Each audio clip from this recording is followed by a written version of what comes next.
Wow, a lot just happened by accident. Oh my god, I was like actually having the hand-eye coordination of a hamster and misclicking about every possible thing I could have misclicked and accidentally opened like 6 applications, minimized the game, messed up the audio, accidentally sent a text message to the wrong friend.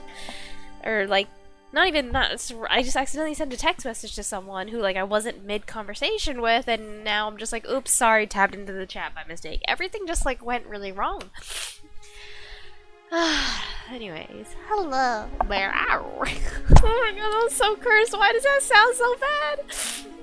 Hi, Gutson. I apologize if I sound congested today because I am. What a good joke. It appears as if I've caught a schloit cold. Funnily enough, though, remember on Saturday, I was like, I'm having a bit of a sore throat, so here I am chomping on a cough drop. This, like, current, slight cold, I think has nothing to do with that one, because I felt perfectly fine, like, the rest of Saturday, basically, after stream, and then Sunday and Monday, I felt golden. Or it was like, yeah. It was about last night that I started to feel not so golden. And today I felt even more not golden, so don't mind me as I casually chomp on another cough drop. Where the fuck are my cough drops? Here the fuck are my cough drops. That sucks. Being congested is the worst. Hope you get better soon. Thank you. It's not terrible, which is good, because you know how sometimes when you get like a stuffy nose, like you can't breathe. Like I can breathe for like no problem. It's just like you can, like when you hear me talk, you can kind of hear right now that like I am not getting the normal same intake of air that I normally do when I talk, so therefore like, you know, my voice sounds different. You can definitely hear it, but it's not like, yeah, it's not like it's making me super uncomfortable or anything. I was about to say uncomfortable, I'm like, no, it's uncomfortable, but like it's not unbearable, you know how sometimes when you're sick, it does get unbearable, but we're okay. I am a cough drop though, so a little itchy. Last night, I didn't realize I was actually getting sick. I thought I was just having a minor allergic reaction to some cherries, but I woke up this morning and still felt not great. So that'd be like that. Yeah. Sometimes when I'm congested, I get pains in my face, insides of my head. Wait, that's terrible. I'm lucky, like, I don't really have that. Sometimes when I'm really congested and I go like, and like try and take a big whiff, a big sniff in, I feel a bit of a pinching sensation between my eyes because I think I like sniffed in like too hard. But anyway, I'm gonna stop talking about the kind of gross details about me when I'm congested, because that's really not what anyone wants to hear about. And if you want to hear about that, that's honestly a little weird.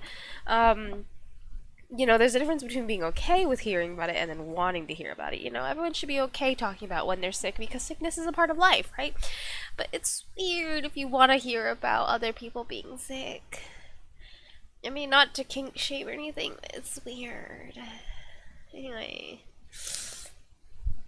We are indeed back with Shibuya Scramble. We left off at somewhere very spicy last time.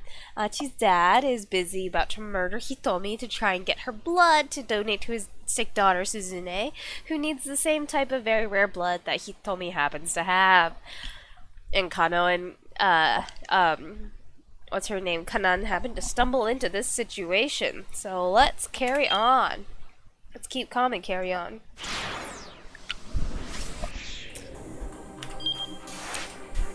Alright, I believe it's a jump to Achi, yeah? Oh, we can't play it though because we haven't gotten there in Achi's story yet.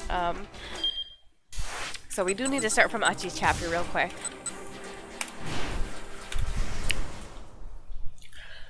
By pains in my face, I mean my sinuses, and it sucks. Yeah, I think when you when you describe it as sinuses, I understand that feeling a little more. I get that as well. Again, when I like try and sniffle a little too hard. That's the word, not a good whip. All right. So last time that we left off with Achi's story, specifically, is that they ran into Stanley at the hospital, who was having, Achi happened to see a confrontation with Kanan there, and they are now going with Stanley to go to, I think, the police station, or to meet Maria, because, which one was it? I can't entirely remember, but one or the other. So, but either way, we're with Stanley now in his car. We're being chillin'. Achi doesn't like Stanley, and Achi's getting kind of dumb. Or Achi's, like, really starting to get on my nerves a little, but it'd be like that. Achi told Stanley, and he told me what his father had done. As she listened, he told me hung her head. Her face was shallow. I'm so sorry, Achi told her. I'm not really sure what to say. He clenched his fist so hard his knuckles popped, struggling to keep his emotions in check. So if I were rendered brain dead, you could help your sister, he told me, murmured. Stop, Achi said quickly. Please. Don't say things like that. I mean, she has a point, XD. A sad look came to Hitomi's face and pressed her right hand to her, and she pressed her right hand to her heart. I mean, to find out like this. She turned to Achi, tears glistening in her eyes. I want to help your sister, but the pain in the sides of my head and temples most likely from the pressure of the congestions, IDK. Yeah. I mean, I wonder, right? Because when you're congested, you probably intake less oxygen than normal. So your body, right? You have a decreased flow of oxygen in your body, so maybe that is what causes, like, the pressure pain, right? Of course. Like, logically speaking. Unless, I don't know. I don't know if that even sounds logical. Maybe someone's about to pop, maybe some, like, I don't know if Samp's here lurking, but, you know, Samp is smart, the smart people on Twitters and shit like that. I'm the dumb people on Twitter. I don't know why we're on Twitter suddenly, but anywho. We have other things to worry about right now. This time it was Stanley who cut her off.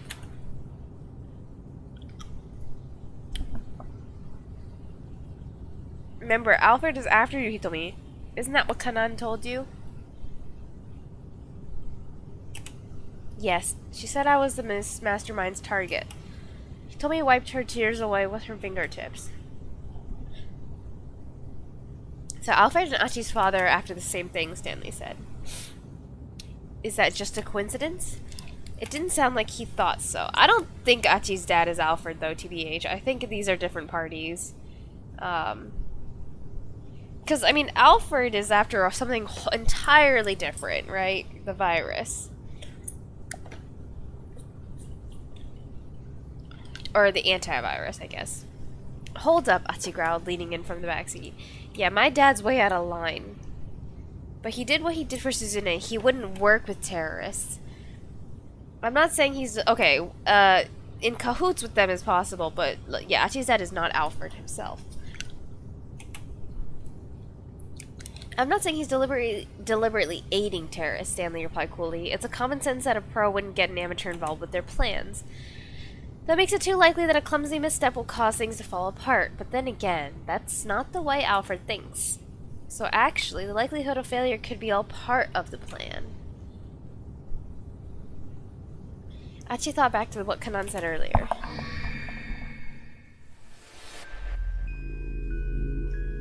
If you achieve your goals using accidental means, the outline becomes blurred and it makes it hard for anyone outside looking in to grasp what the actual plan is.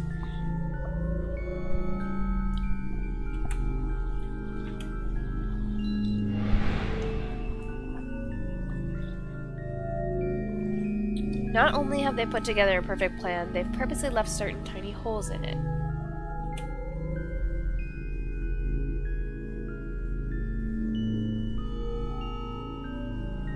So if we assume the plan has failed, this slip-up might be exactly what Alfred wants, Stanley muttered. Sus. It's sort of an intentional hole then, Achi said. Achi asked. Stanley snorted. Kanan you guys that too, huh? If that's the case, then you really are a fool. What did you just call me? Achi barked. If you'd known all along how formidable this opponent is, you should have given Hitomi over to the police as custody right away. It's only a matter of dumb luck that either of you are still alive right now. Look, luck or not, me and Hitomi have managed to get by safely, and that's all that matters, true.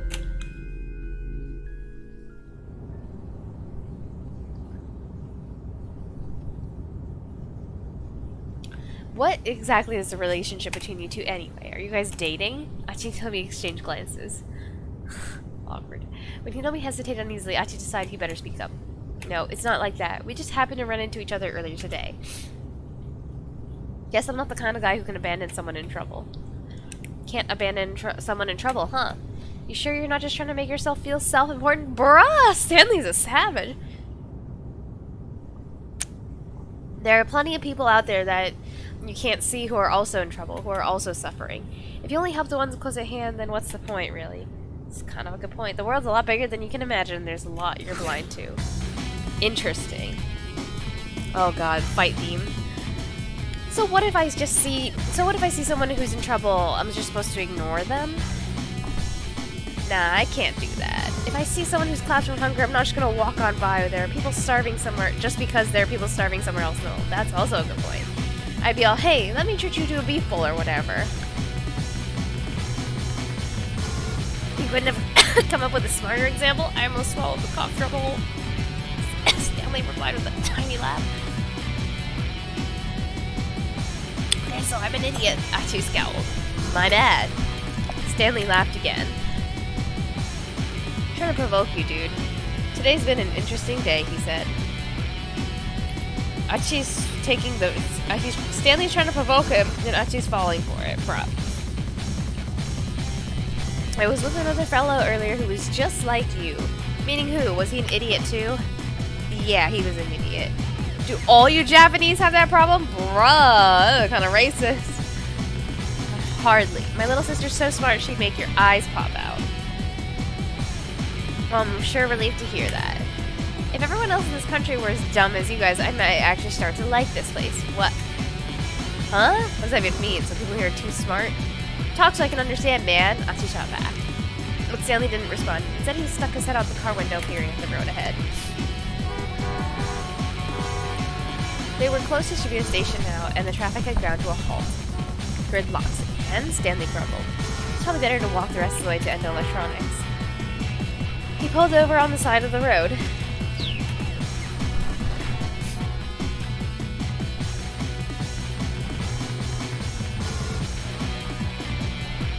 Achi got out of the car, feeling his guts knot up with worry.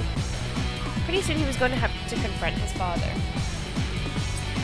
Stanley gave Achi a look. Are you scared about meeting with your father? I'm not scared. You're scared. First things first, I'm gonna punch him right in the face.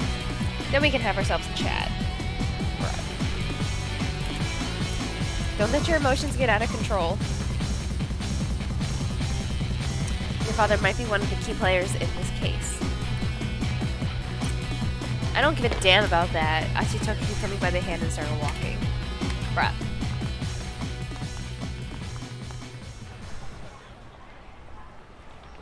They'd gone up and down Dokenzaka so many times already, but this was probably the last time he and Hitomi would make their way up the hill together. His anger rising, Achi picked up speed as he marched onward, wanting to confront his father as soon as possible. Achi walked at an easy pace, wanting to delay their time together just a little longer. Let's have a delay. Achi walked at an easy pace, wanting to delay the end of their time together just a little longer. Once they reached his home, this kidnapping case would be all over, because his own father, Daisuke, would be arrested as the culprit. Bringing Daisuke down would be easy. Achi wasn't worried about that part at all. If he didn't hold back, there was a good chance he'd wind up hurting his father.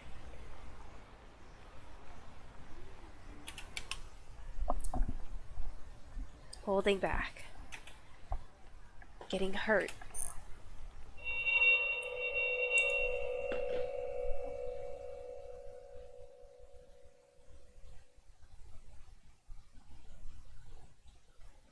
A memory from long ago rose in Achi's mind. Pure white karate-gi. Thrusting out his left fist, Daisuke collapsing to the floor. One of the many memories of his father that Achi could not forget. What, is his father a goon?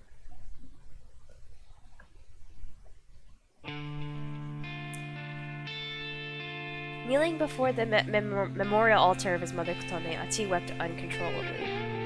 He clutched his stroke ohajiki tightly in his hands. Achi had always been rather clingy with his mother. When she was alive, she had often joined him for ohajiki, origami, and the like. On this particular day, Achi had come home miserable after getting bullied by the neighborhood kids for acting like a wimp. Achi. He turned to see his father holding 2 cups of shaved ice. Come here for a bit. They sat on the stairs together, eating their sweet frozen confections. You want to get tougher? Daisuke's words were soft and simple. How about you and me get tougher together? Achi looked up at his father, frowning in confusion. How are we gonna do that? Well, for starters, how about we learn some karate? Karate? Achi's face twisted up unhappily at the idea. He couldn't even imagine himself punching or kicking anyone. It'll be alright, his dad said. I'll go with you. Don't worry. Don't you worry. Daisuke flexed one of his scrawny arms. His bicep bulged up the tiniest. Chad. Achi was well aware that his father wasn't much of an athlete. There had been an athletics meet at his grade school. Even now, the memory of Daisuke tripping clumsily during a parent participation relay was burned into Achi's mind.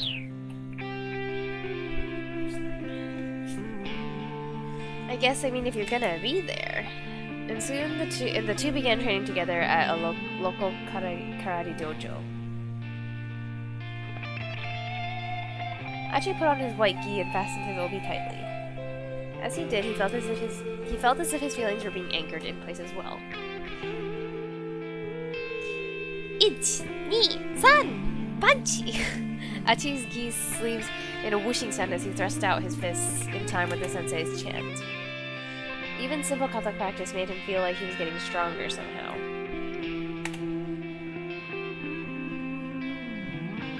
His dad, having left Suzune and the kid of their neighbors, was working up a sweat alongside him.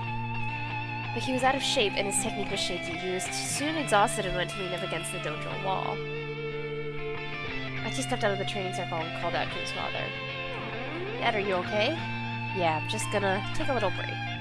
Daisuke sounded like he was on the edge of hyperventilating. Thanks, Dad. What for? For asking me to come take karate lessons with you. Achi was sure he'd never dare go to a dojo alone. Hey, just so long as you're liking it. Now go on, get back to training. With a deep bow, Achi resumed his kata practice.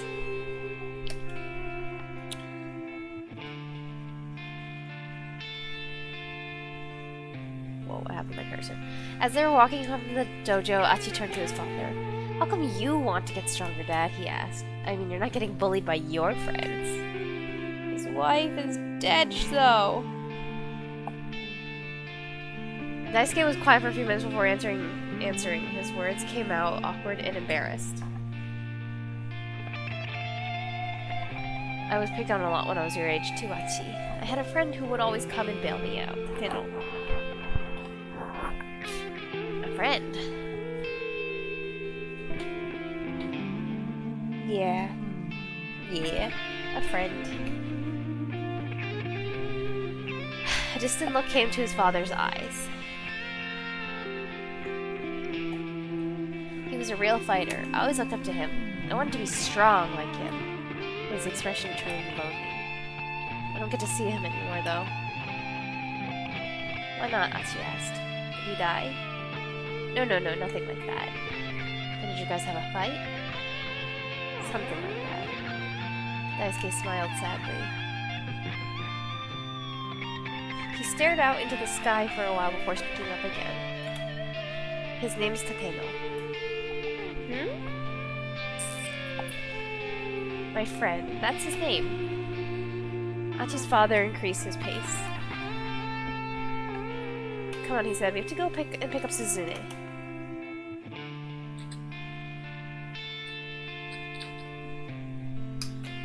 After that, despite Achi's questions, Daisuke would say no more about his old friend.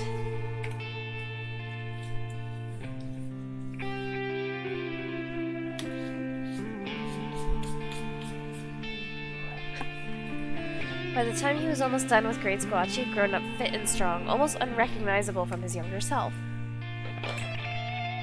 Hey, Sampleton, what's good? Hey, Kevin, what's up? The party started. Kevin and Samp are here. It's party time. Everybody put your party hats on.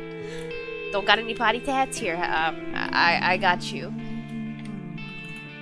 That doesn't look like a party hat. Fuck! Anyways, how you guys doing today? And as I mentioned earlier, apologies if I sound congested. It's because I am. Huh? Isn't that funny? So funny.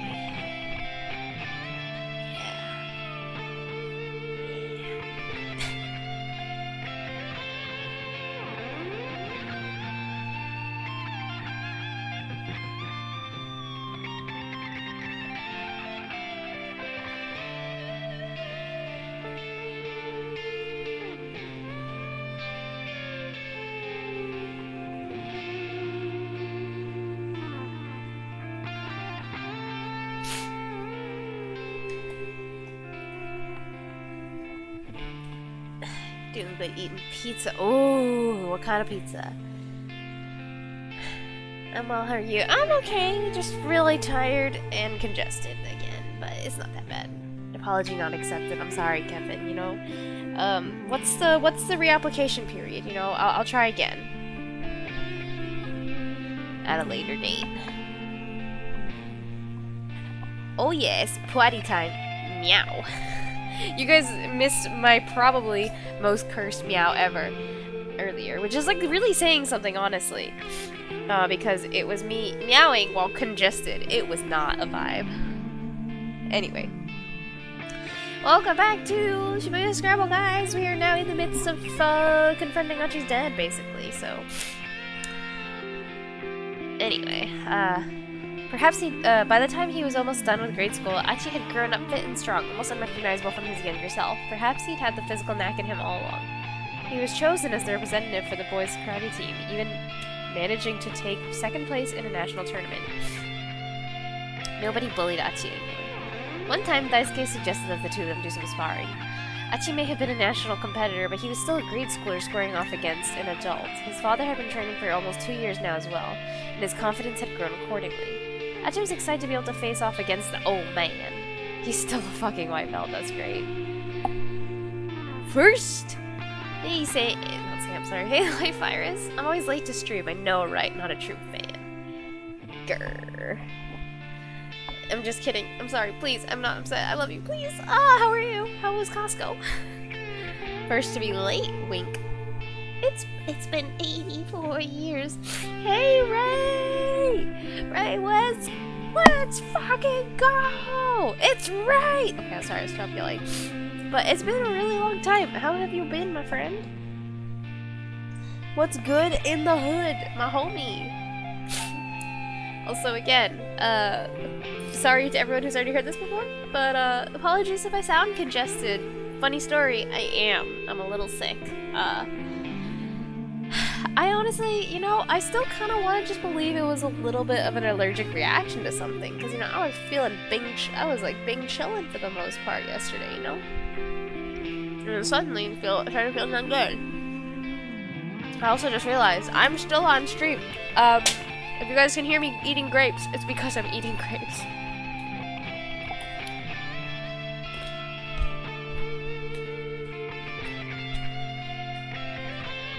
Yeah. Anyway. Miss y'all. Miss you too, my friend. Been busy in the middle of moving. Oh, moving stressful. How you holding up? Are you moving far?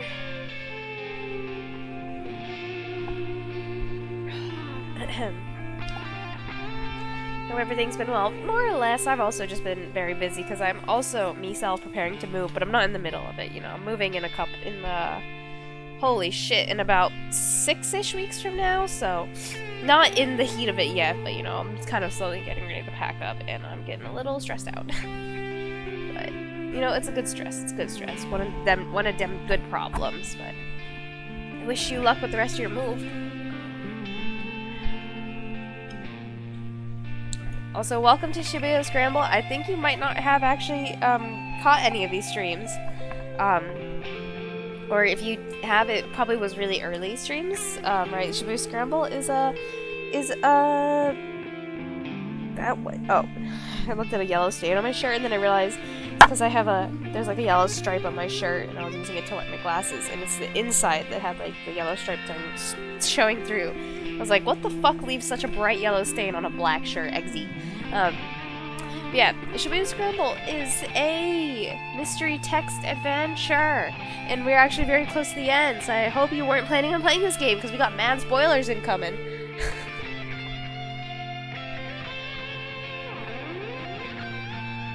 A few states away. Oh damn, you're moving. Oh, you're driving it too. You hit the road in a week. Good luck. Best of luck with that. Road tripping. Woo! I'm being lame when I move. I just hired a moving company and I'm gonna fly XD. But good luck with that.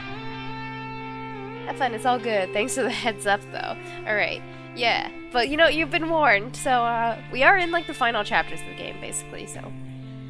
Spoilers galore! Spoilers everywhere! Early on in their karate training, Achi's kumite had seemed rather hopeless. Oh, fuck. I skipped it by accident. He'd been shocked that his out-of-shape father was able to overpower him, but also pleased to get the sense of how strong the man was.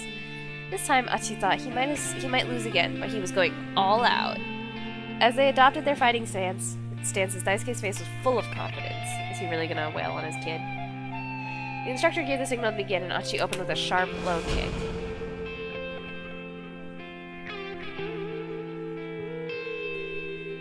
Daisuke didn't guard against it. The blow caught him in the thigh. He looked at Achi like he'd allowed himself to take the hit, not fearing the effect of a child's kick. Achi proceeded to unleash several more low kicks to the same spot. Hit by hit, Daisuke's face revealed his discomfort. Finally, he yanked his leg away. That was when Achi realized his father wasn't letting himself get hit on purpose. He was just unable to keep up with the speed of his son's footwork. If that was the case, Achi felt bad about exploiting his dad's weakness. He decided to leave his leg alone.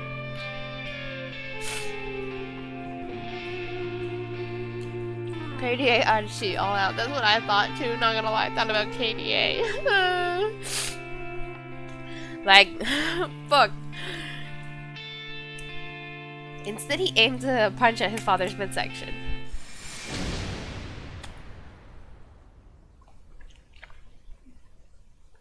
He was shocked by the impact as the blow struck home. He hadn't attacked with a great deal of force. He'd thrown a light midsection punch as a check. But as Achi pulled back his fist, Daisuke crumpled to the floor, writhing in pain as he clutched his gut. Achi stared in disbelief at his own hand.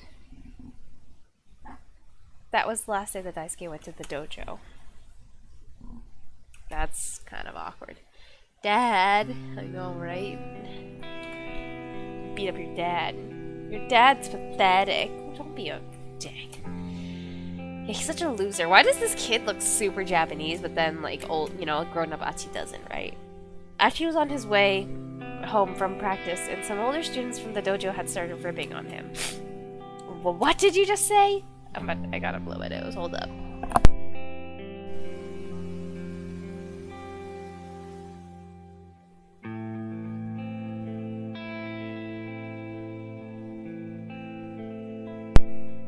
Scoob?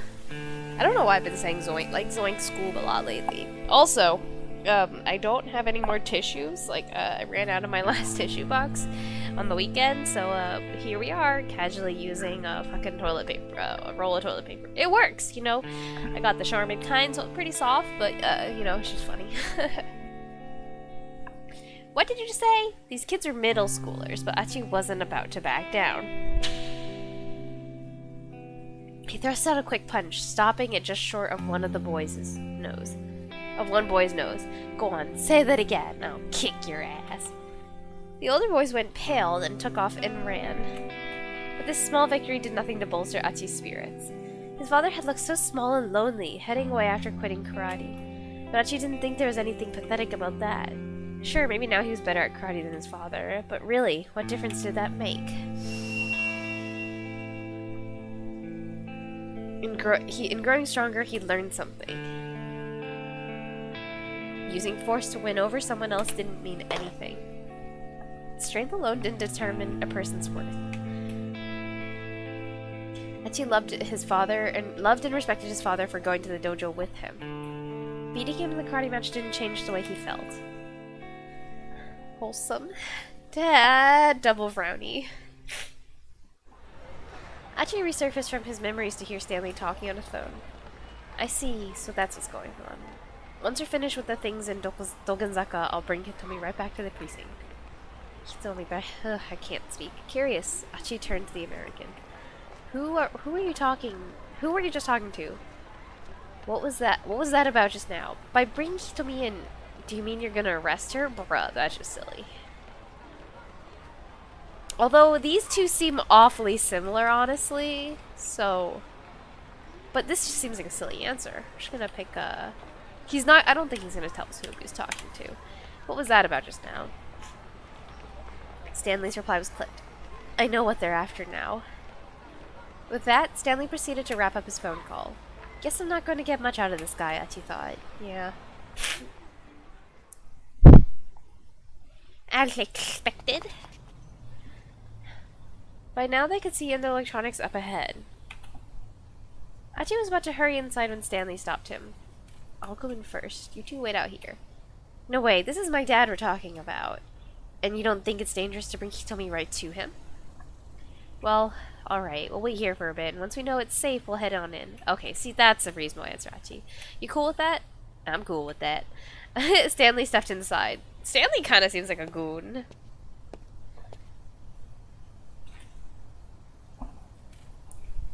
Achi fussed about impatiently, staring at the entryway. The palm of his clenched fist was sweating. Never before in his life had he just wanted to deck his old man. Hitomi watched him uneasily. Ravioli, ravioli, give me the formula, the Krabby Patty formula. What if I told you guys that my computer password was ravioli, ravioli, give me the formula. You'd be changing all my accounts.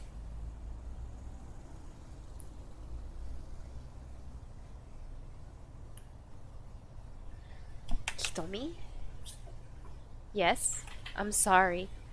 I really don't want you to have to see this, but I think you're about to witness the crowning shame in Endo family history. Achi, don't say that, Hitomi said. She squeezed his hand. Dear holding hands. Oh. No. He found his fist unclenching. Please, you have to try to talk to your father.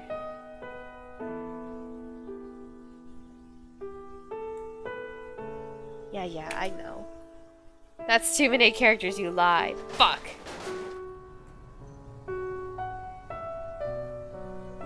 Suddenly there's a loud crash from inside the building. The time for waiting had passed. Let's go! Achi and Hitomi raced inside.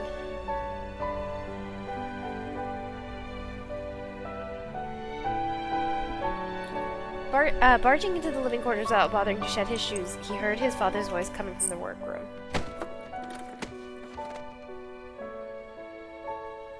Dad! Something about this seems potentially sus still. I don't really know if Achi's dad is actually involved, honestly. Achi hurried through the workroom door and saw Stanley holding his father pinned across the desk.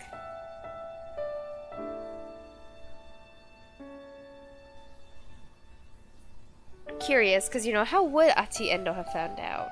Or his father have found out, right? He's not a man of big means, right? So, interesting. Curiouser and curiouser. But, I mean, the terrorists could have tipped him off, but just, you know, we gotta take everything with a grain of salt, eh? This seems like too obvious the path, no? They're holding hands, OMG. Oh, ooh. Let me go, please, let me go! Daisuke thrashed both of his legs. Stanley, please, let my father go. I want to talk to him. Achi's father as, like, the scapegoat seems too convenient, right? The game is shoving us towards that, so I'm just a little skeptical. Stanley snorted dismissively, but did as he was asked. Daisuke stood up, rubbing a sore wrist.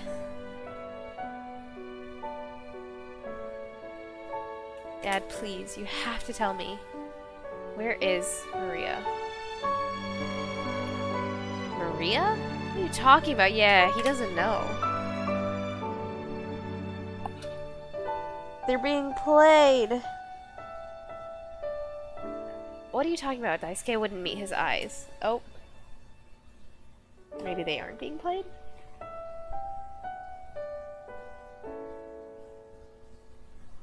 Don't play dumb with me. Achi pointed at Hitomi. You know who this is, don't you? Hitomi Osawa, the girl you've been after. Maria's your sister. But Daisuke remained silent. Nothing about maybe being able to get your hands on a heart? I mean, seriously, it's all so simple. Even I can tell what's been going on.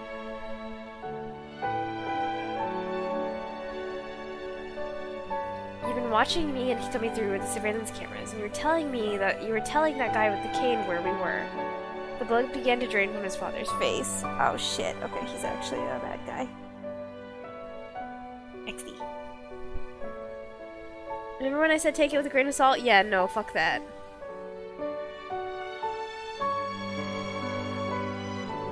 Although, you know what? I'm gonna stop talking. Come on, tell me the truth. Daisuke's arm shot out suddenly, knocking a hard drive from his desk onto the floor.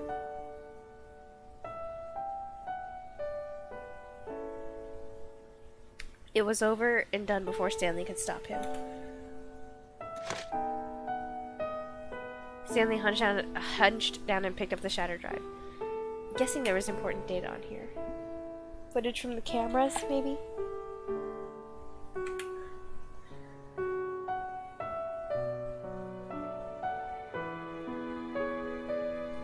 I have no idea what you're talking about. Daisuke spat. You can't do this to an innocent person, Dad, Achi shouted, grabbing his father by the collar.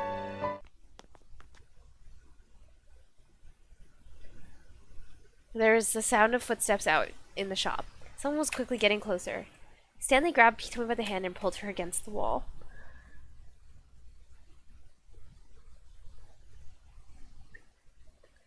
Achi stiffened as he turned to gaze at the door.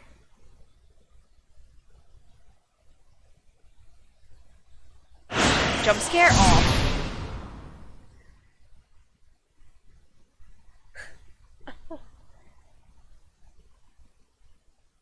It must be the Kano keep out, right?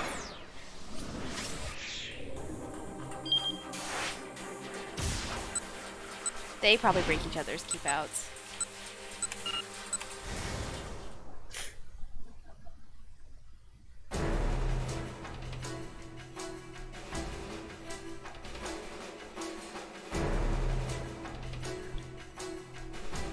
Let's wait and see how this goes first. Shrewsbury. He realized this was good advice. If they provoke the older man, okay.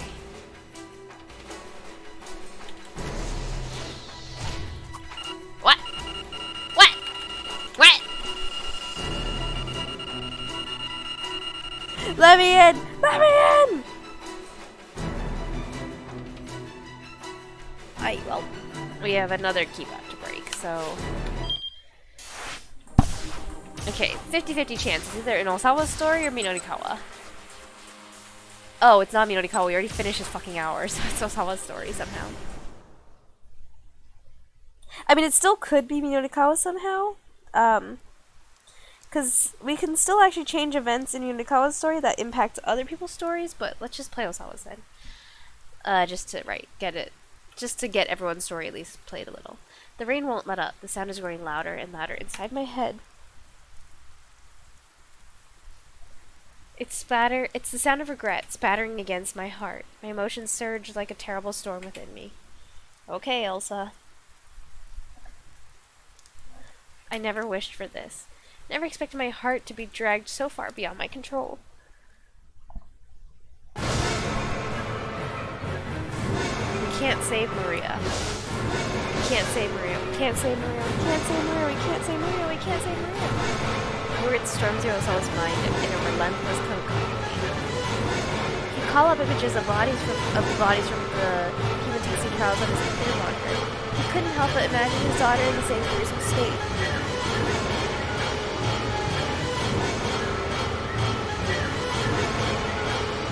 I'm just gonna turn it down. It's really fucking loud.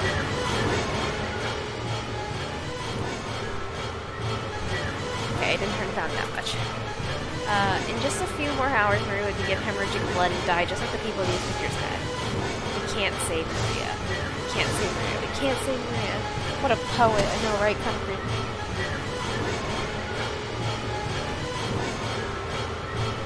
Damn it! Can the music stop? Damn it! Osawa began pounding his fist fiercely onto the desktop. Sir, what are you doing? Kachiwara tried to intervene, but he kept on pounding away.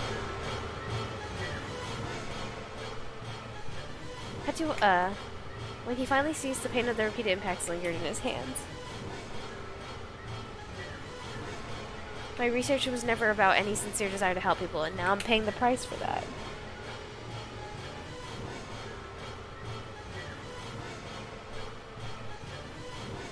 The one time it finally matters, I can't save my own daughter. Yeah, no, sounds like you are kind of a dickhead, you know. Mr. Osawa, Kajiwara set his hand on his shoulder. You can always blame yourself later. But for now, think again, good and hard. Is there nothing else? Is there really no other way to save Maria? Nothing else we could try? Osawa shook his head. The only means we had left was using Tanaka's password to unlock the door. Just guess his password. 5-head is probably the password is password.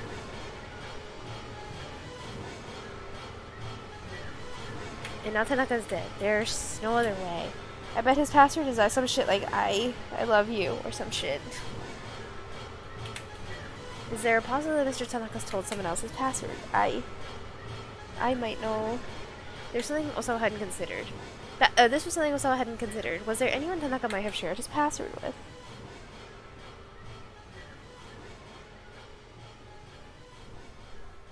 Only one person came to mind. Well, yes, there may be someone. You're referring to Ai, sir. Kajiwara cast his eyes down. You figured that out then? Yes. Back during the commotion over that listening device, a necktie clip isn't typically the sort of present one gives to one's husband's coworker. And yet, although some might consider it somewhat inappropriate, Mr. Tanaka was wearing it as if it were a matter of course. Which implies something about their relationship. That's awkward. Like, super fucking awkward. Kajiwara's voice trailed off. He coughed apologetically and tried again. I realize it's an awkward situation, sir, but please check with your wife. Even if I does happen to know the password. That does us no good if Maria gets quarantined someplace we can't reach her.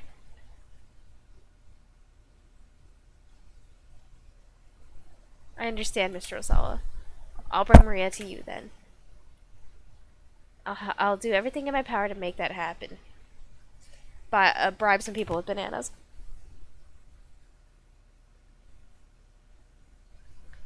The detective then produced a bunch of bananas from his pocket. I fucking knew he was going to bring out bananas. These are all left over. You're more than welcome to them, sir. Despite his gentle smile, the rest of his face was firm with resolve. I like Kajiwara. He's a homie.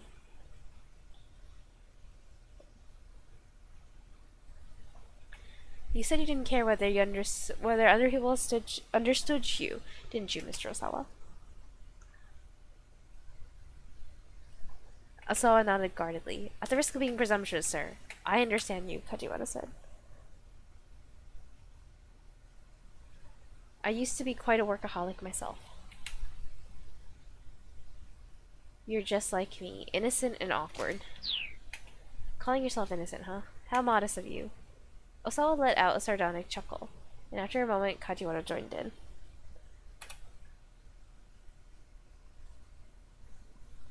Next time I see you, Mr. Osawa, I'll have Maria with me. The detective gave a slight bow, then left the study, a look of determination on his face. Kajiwara's a goon. We don't know it, but he's a goon. Like, we don't know it yet, but, like, we think he's just some banana-loving, given idiot, but he's a goon. Osawa watched him go with admiration. No matter what trouble arose, the man always looked for something he could do. He really was a fellow who knew how to hang tough.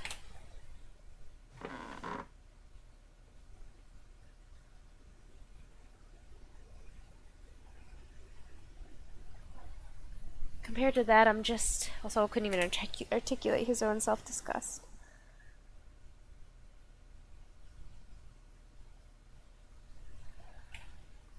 And asking I about the past would also have mean inquiring into a relationship with Tanaka. The prospect was daunting. Venturing into the emotional territory of another person was his weakest suit.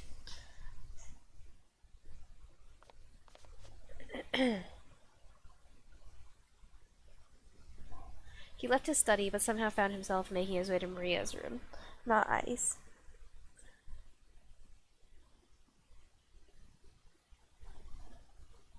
He realized he hadn't been into his daughter's room since a certain rainy day years before. Now he stepped quietly inside and saw Maria's world laid out before him. A small photo was set atop her neat and tidy desk. It was a close-up of someone's hand doing a cat's cradle. Whose hands were they? From the skin tone, they didn't appear to be Maria's. Several more photographs were pinned to a corkboard that hung on the wall. They were snapshots of people and townscapes from the Middle East. One glanced at them, and Osawa felt like he was back there for a moment.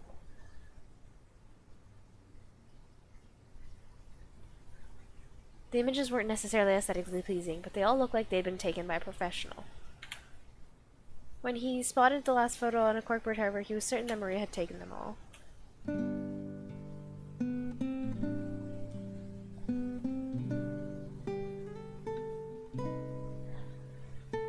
The last picture was of Osawa himself. He was facing the camera, holding some luggage and flashing an awkward smile. It was a comical, affectionate image. He'd never known that photography was one of his daughter's hobbies. No, this went beyond a mere hobby. Did she aspire to be a professional photographer one day? She certainly had the aptitude for it, from the look of things. Maria, a photographer. As he mulled the idea over, Osawa felt his chest tighten. Right now, it looked like Maria's hopes and dreams were about to be snuffed out. Her future consisted of bleeding to death in a few short hours from now. Bruh. I know he's, being realistic and he's just worried about the worst possible outcome. But man, that is dark. Osawa stared vacantly out the window. His view of Maria's room remained unchanged from so long ago. Again, that rainy day crept back into his mind, as vivid as the present.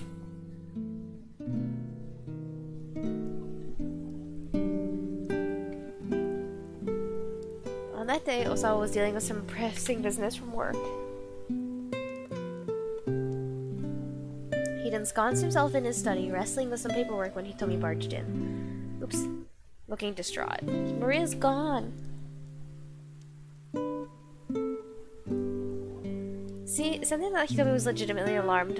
Osawa hurried to Maria's room. Wonder what... Oh, never mind, that was dumb. He found a letter she'd left atop her writing desk. Dad, you only care what Hitomi. You're always working and never do anything with me, so I'm running away. So sad.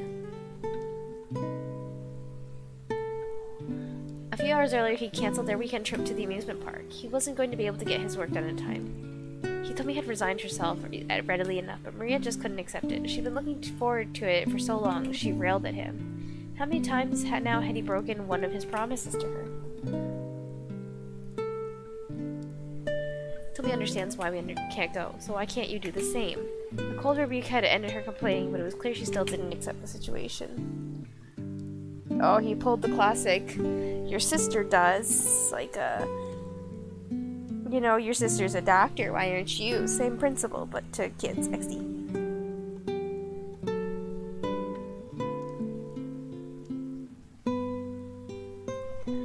Now Hitomi helped him look around, but they found nothing missing from Maria's room. Despite her assertion she was running away, then it seemed like there was no point in being overly concerned. Maybe she's at the park she always goes to? Hitomi looked worried. So I was gonna be like, yeah, I don't know what park that is. You're gonna have to show me the way, kiddo. The park was roughly a 25-minute walk from the house. It would only take about an hour for Osawa to get her and bring her home. An hour is more than he can afford to spare right now. Dad, I think she's waiting for you to go after her. I know, Hitomi's smart. Come on. Classic girl behavior. Osawa didn't need Hitomi to tell him that. Okay, good. He knows. He knows.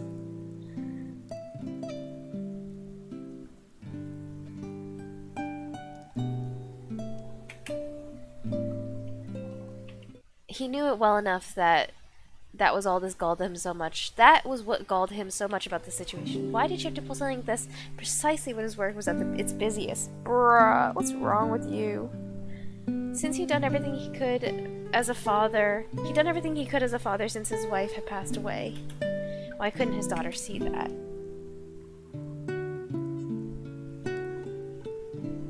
It's alright. Your sister will come back. The rain was coming down pretty hard outside the window.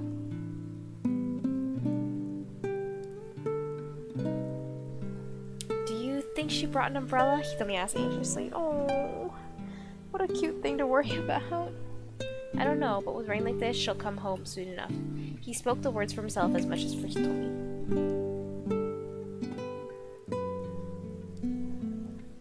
Then he headed back to his study and got back to work. What is wrong with this guy, honestly?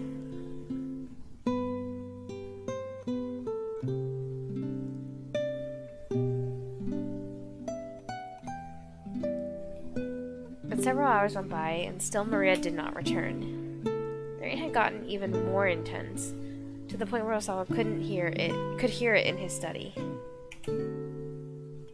He was so concerned about his missing girl that he couldn't focus on his work, but he stubbornly refused to give in and go search for her. Bruh! She's a kid, you're an adult, just like bruh. Don't fight with her. Several more hours passed. At last Maria appeared at the front door, soaking wet.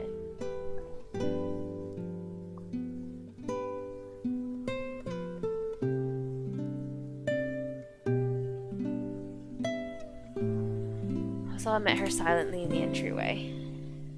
Wet strands of hair clung to the girl's forehead as she looked at her father with a bitter glare.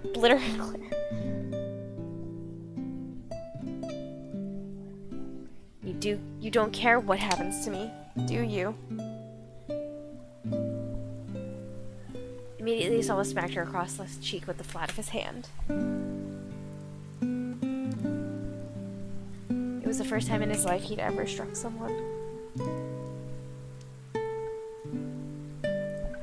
He hadn't known such a violent impulse could exist inside him.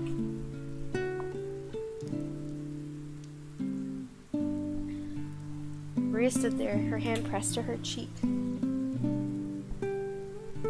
Tears welled up in her eyes. She began to tremble. On her lip was a small bead of blood. A flood of guilt and regret rose up inside Osawa as if he just shattered some intricate piece of glasswork. Yeah, that's the sound of his relationship with his daughter. Exploding.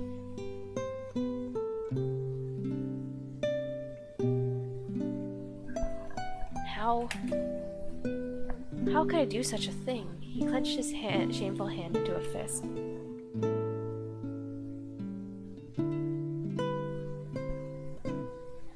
And in that moment, he was afraid of Maria. Afraid that his daughter could bring such a raw emotion out of him and make him do something so thoughtless.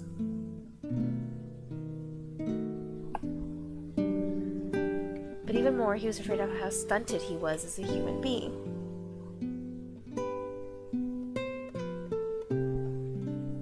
Was someone like him really fit to be a parent?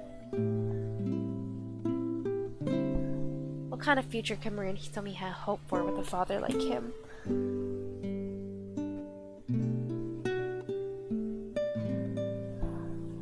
That was why he'd married Ai as Makino had proposed. Having a mother, he decided, would help keep his family together, despite their sad excuse for a father. I don't know, Ai kind of a sad excuse for a mother too, you know, she didn't want it, so...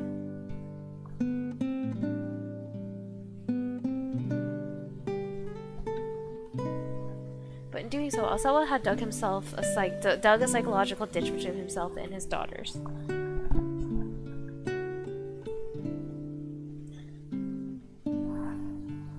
A deep ditch, so he could keep his daughters from being hurt.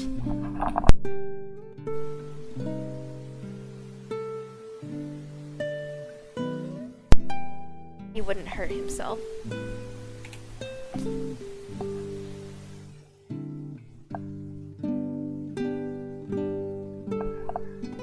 Now Osawa was staring across that ditch, wondering if it was too wide to leap.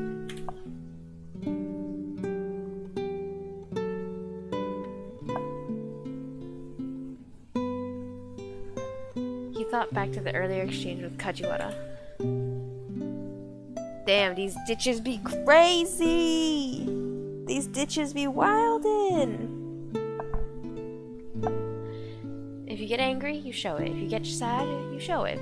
It's human nature to let other people know how we're feeling. But what if doing that hurts the other person?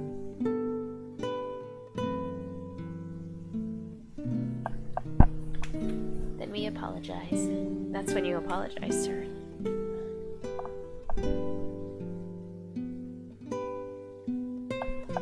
Yes, that was right. He needed to apologize to Maria for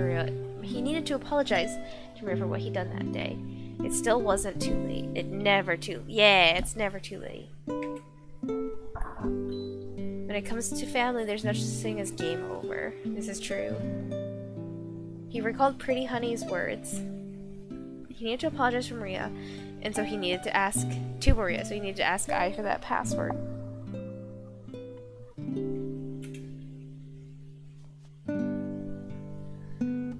Osawa was going to have to face his wife.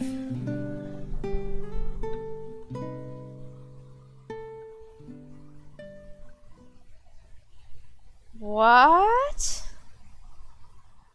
Another keep out. Interesting.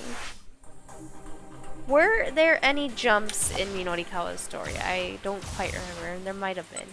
Yeah, right fucking there, by the way. Kinda wholesome. This is kinda wholesome. Belveth is so fun. She seemed fun. She dash. She knock up. She ora.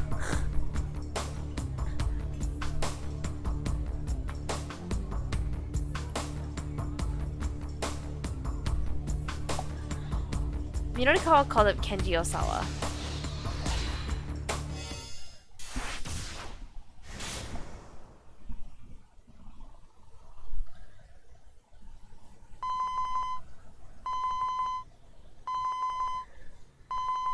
Osawa's phone rang as Minorikawa's phone number popped up on the LCD display.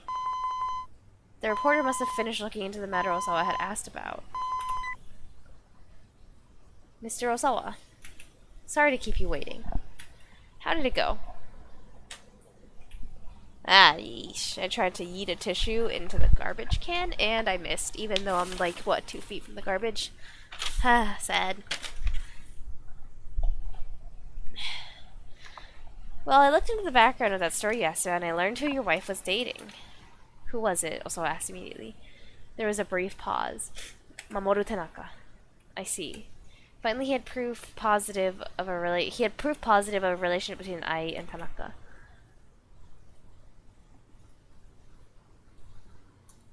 Now, more than ever, it was no time to waver. No matter how painful the reality was, it was also true that if they hadn't been dating, there would probably be no way of saving Maria. So Minorukawa said, "What was this big thing about disrupting the power balance of the world all about? There's something I need to take care of on my end first. Once I'm finished, I'll tell you everything." Yeah, that's fine. Things are pretty hectic on my end right now anyway. So I expected Minorukawa to put up more of a fight. That's the most, like, neutral, kind of back down answer we've ever heard Minorukawa give. He'd figured a reporter for 4-Star Gossip would be a bit more persistent. Oh, by the way, there was one other thing I wanted to tell you, Mr. Osawa.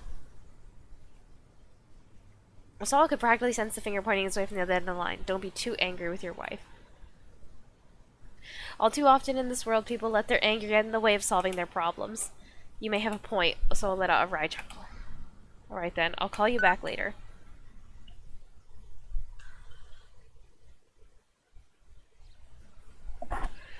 I still don't like Minorukawa, but I'm starting to respect him more. I think he's a very, I mean, he does feel Life Iris, like you said, pretty New York. He has a lot of, I think, respectable qualities. They're just not really qualities that I enjoy in people, because he is still way too aggressive, in my opinion, and then, like, way too assertive and kind of rude. I need to blow my nose again.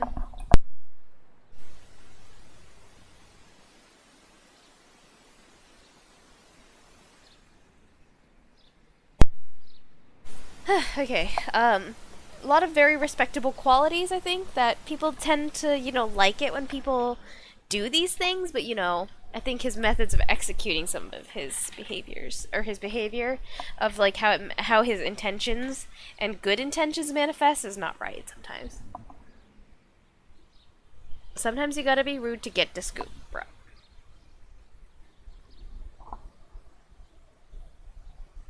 Like that time I yelled at the Carvel cashier so much she had a nervous breakdown. I mean, what?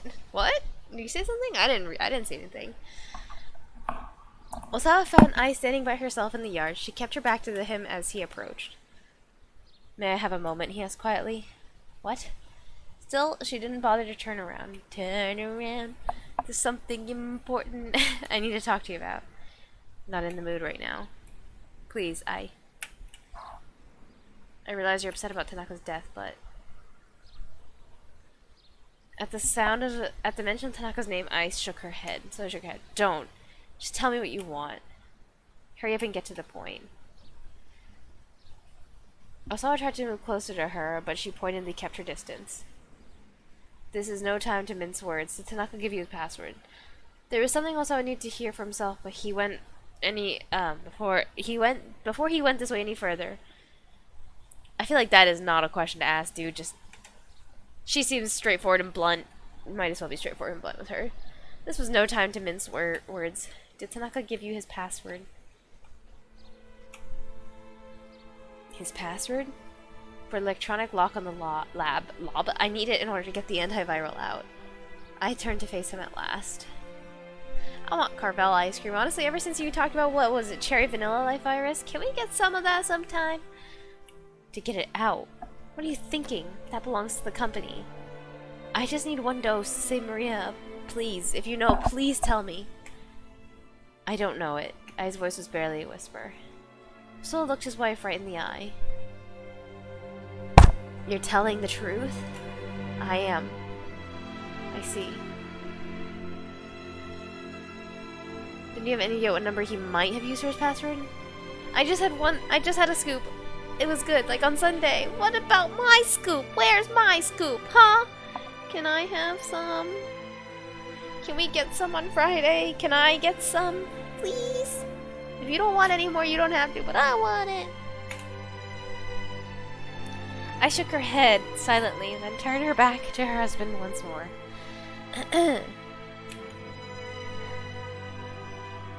Even if I did know, I wouldn't tell you. Why not? Don't you get it? Ai's words came out as a single rasp. Do you even know why I'm with you? She snapped. You really have no idea how much you're worth, do you? The value of one woman's life versus the potential profits your research would bring in. There's no comparing the two. If it meant Okoshi Pharmaceutical could monopolize your talents, then what did it even matter what I wanted for myself? There is something akin to desperation in Ai's words. Poor woman. So you sent me those threatening emails too? What? He knew he'd guessed correctly. You wouldn't go that far just to keep me tied to you. You would go that far just to keep me tied to your father's business. That's right, I would. I bit down on her lip, hard. But what would you even know about how I feel? I'm sorry. Don't apologize. I'm not the victim here. You say that. But it isn't because of me that you and Tanaka weren't able to stay together. I began to tremble. Her secret was out. When did you figure it out? Earlier today. That tie clip. Heh, right. Not the sort of gift one gives to a husband's coworker, is it? Ai's smile was bitter with self-deprecation.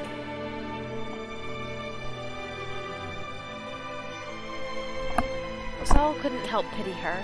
Even Tanaka must have suspected that she placed the company's profit above all else, if she'd go to such lengths to protect it. It was like she'd given up her entire life just for that. Please. Scoops are for rude people. There is no Carvel near Chinatown. Hell, heh. Oh. Where can I get me some Carvel? Is it, I guess, K-Town? It's because you were around there, right, on Sunday? Hell hath no wrath like a woman's scorn. Who said that? Please, don't mess my life up any more than you already have. Ai's words were only a faint murmur.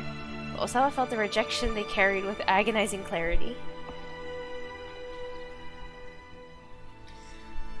Tanaka hadn't given Ai his password. Give me one second, I need to adjust my headset. My hair is all up my face.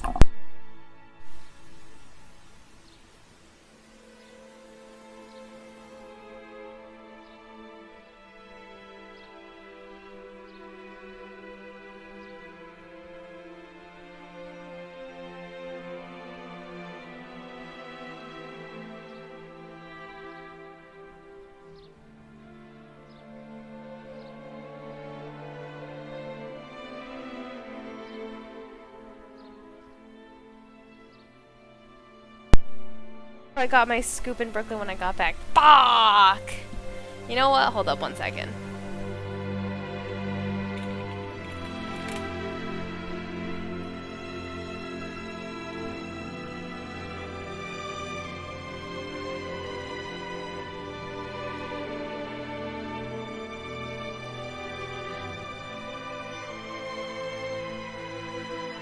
Alright. There is one in Lower East Side, like near Fulton Street Station. Well, I shall go get me my ice cream this week. I just like ice cream. I really want some soft serve, honestly. Actually, I know where I can. There's an ice cream truck right outside where I work. I'm gonna go there. But they don't have any fun flavors. I just like soft serve, dude.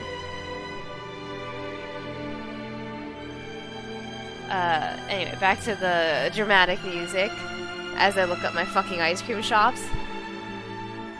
Tanaka hadn't given Ai his password. Osawa's last chance had gone up in smoke.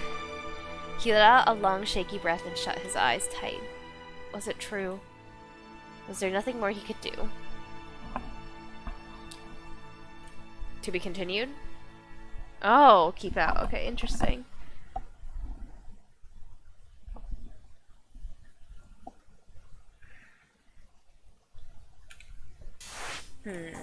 Oh! Okay, it's very, very close, actually. So we still can't break Achi's keep out.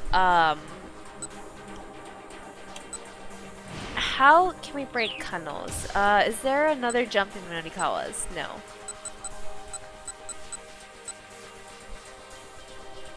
Let's see. Interesting.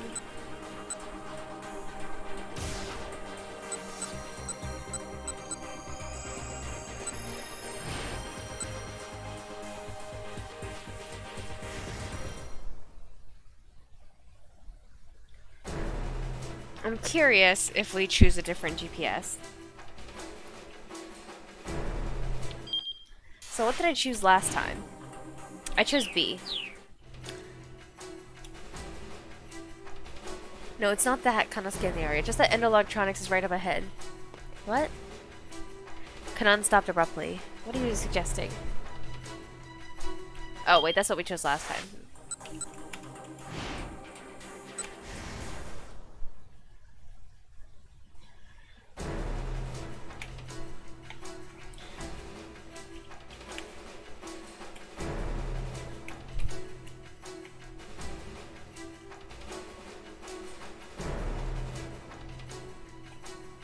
Oh, these two lead to the exact same thing. Fuck, okay.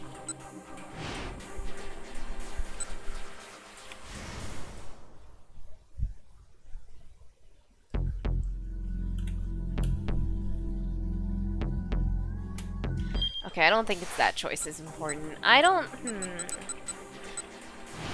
Because we still can't break the... We can't jump to Achi here, right? So...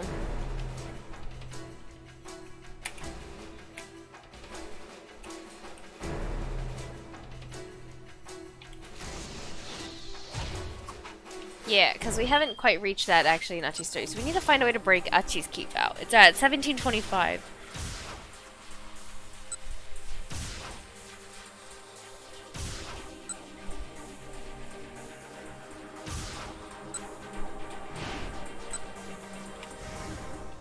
Maybe it's,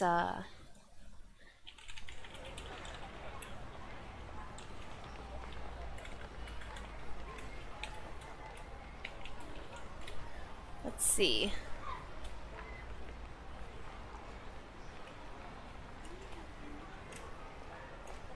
Okay, so it's clearly not that. That's all to say. Oh! This does actually change where this progresses, so wait. Oh, Stanley's reply was clipped. That other idiot I was telling you about earlier. With that, Stanley proceeded to wrap up his phone call. Guess I'm not going to get much out of this guy, Achi thought. Interesting.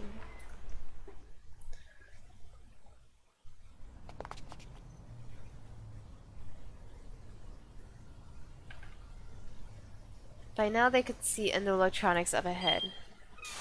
Ah, fuck, it all goes at the same pace. Whoa, whoa, whoa, whoa, whoa, whoa, whoa, whoa, whoa, whoa. Oh, that's such a cute penguin emote. Hello, softish duck.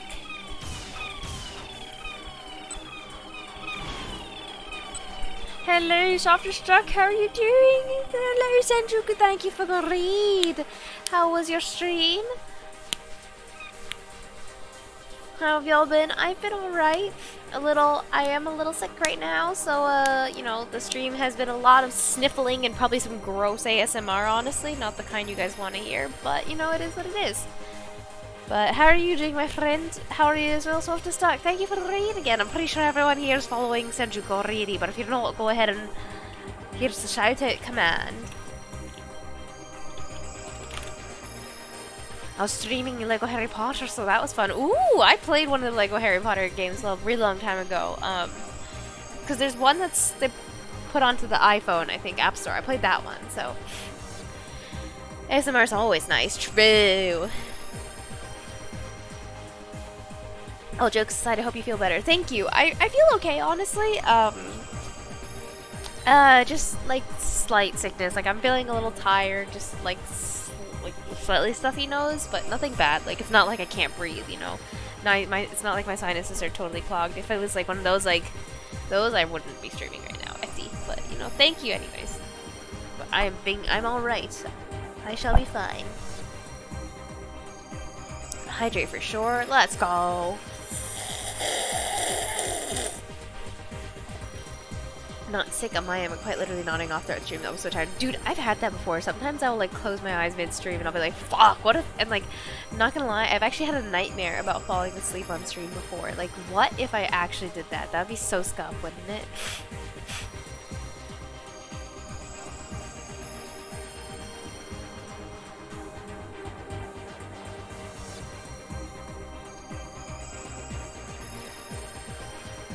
But yeah, that'd be a wild time if you fell asleep on the job. Or not on the job, on stream. I had a cutscene in the and I closed my eyes for half. I was like, dude, sometimes I honestly, like, when I mute during cutscenes, yeah. I feel a bit concerned, but if it were all in good fun, I'd laugh hard. I know you guys just suddenly hear snoring and you're like, Pangy, wake up! And start spamming sound bits. That'd be great. I look and I was just asleep for a solid 10 seconds. I mean, you would never know if you fell asleep in the middle of stream, right? You would literally never know. You don't know the moment you fall asleep. XD.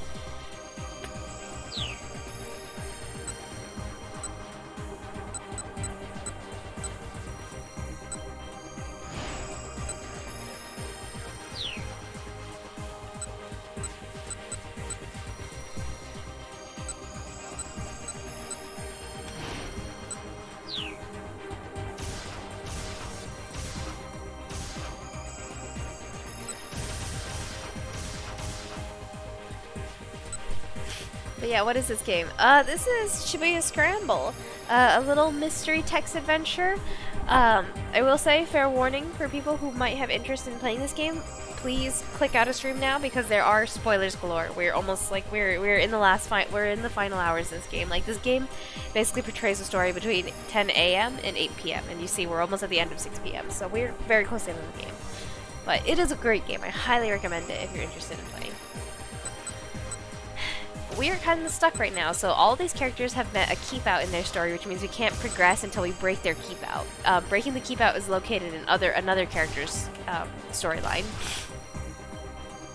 So we play as 5 characters, right now only 4 because one of them hit the end of her story, like within her own singular narrative. It's because she converged. We now know also the reason she hit an end is because she partially converged with someone else's story. In the sense that, like, I think her story is going to be in full parallel with someone else's, so there's no real point in playing her section. Because everyone else has pretty much been acting separately. With, like, only small, like, interactions. But I think, you know, Maria's story is full parallel with wherever Achi's story is basically going to be now. Kano's hitting that point soon, too. I mean, I would assume the breakout is in Minonikawa's story somewhere, because he's the only... Everyone has a keep out right now, so there must be something about Minonikawa that breaks theirs.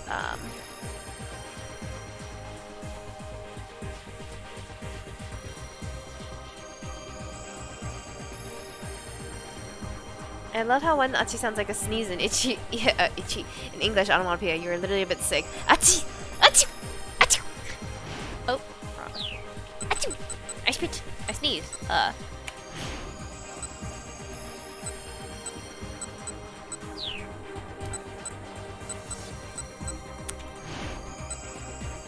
It's definitely not any of these, I suspect, honestly, but maybe we'll try. I mean, Minonikawa has a lot of choices in his story for this hour, like a lot. You see, there's basically 4 consecutive choices.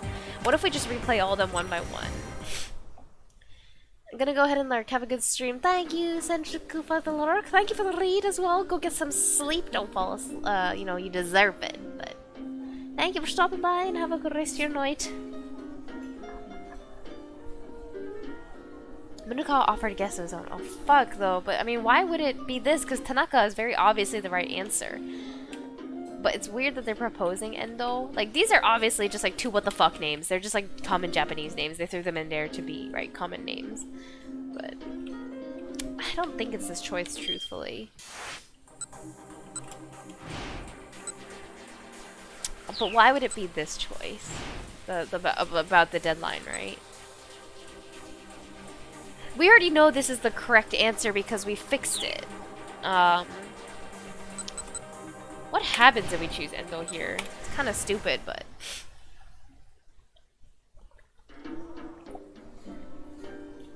Minonikawa offered a guess of his own. Endo.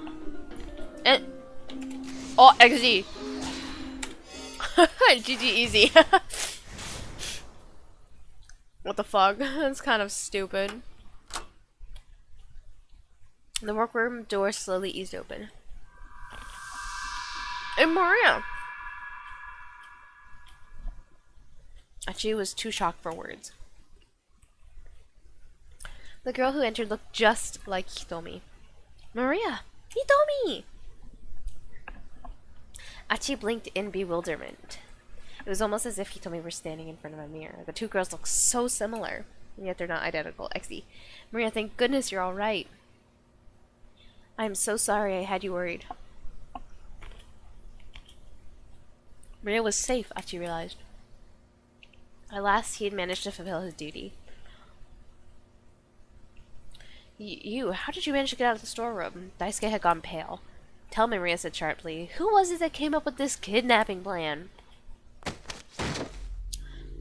Suddenly, Daisuke shoved Maria aside and lunged for Hitomi.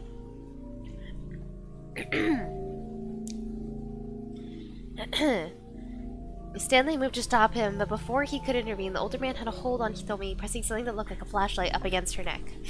Dad! Achi started toward him, but Stanley held up a hand. Don't move, that's a stun gun. If he zaps her in the neck, it could kill her. You know your stuff, Daisuke said. You deal in American electronics? No, I do this for a living. XD. Stanley drew his gun in an instant, taking aim at Daisuke's forehead. Wait, hold on. Achi interposed himself between Stanley and his father. Achi was too shocked to even move. Let's be too shocked, honestly. Stanley took another step towards Daisuke, keeping his gun trained on the other man. Hey, stop this. Please just stop. Snapping out of his daze, Achi scampered between the two men. Whoa, I'm too shocked. Panic! Calm. Panic!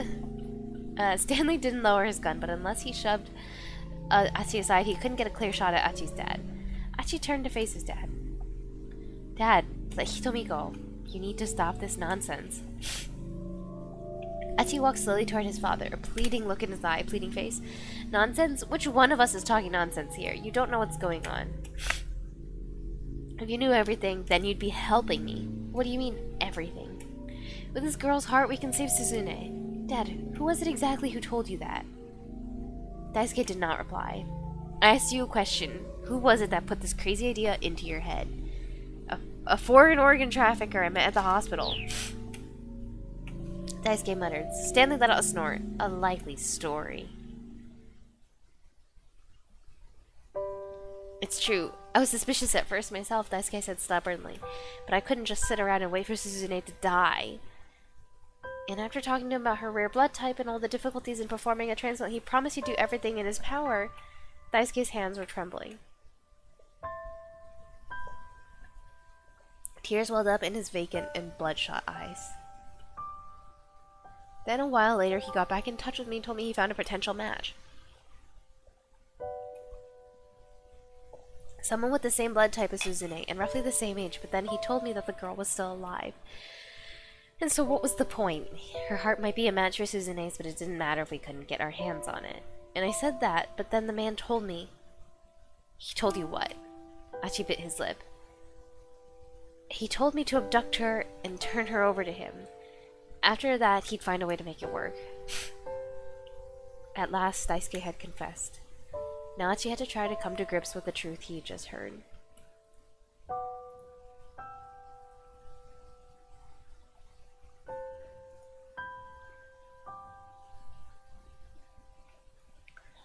I had to do something, his father continued vehemently.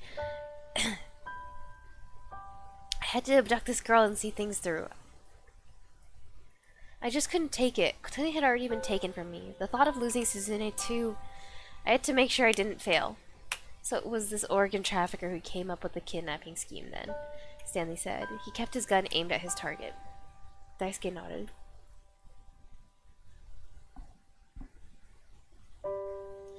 I get it, cause stun gun.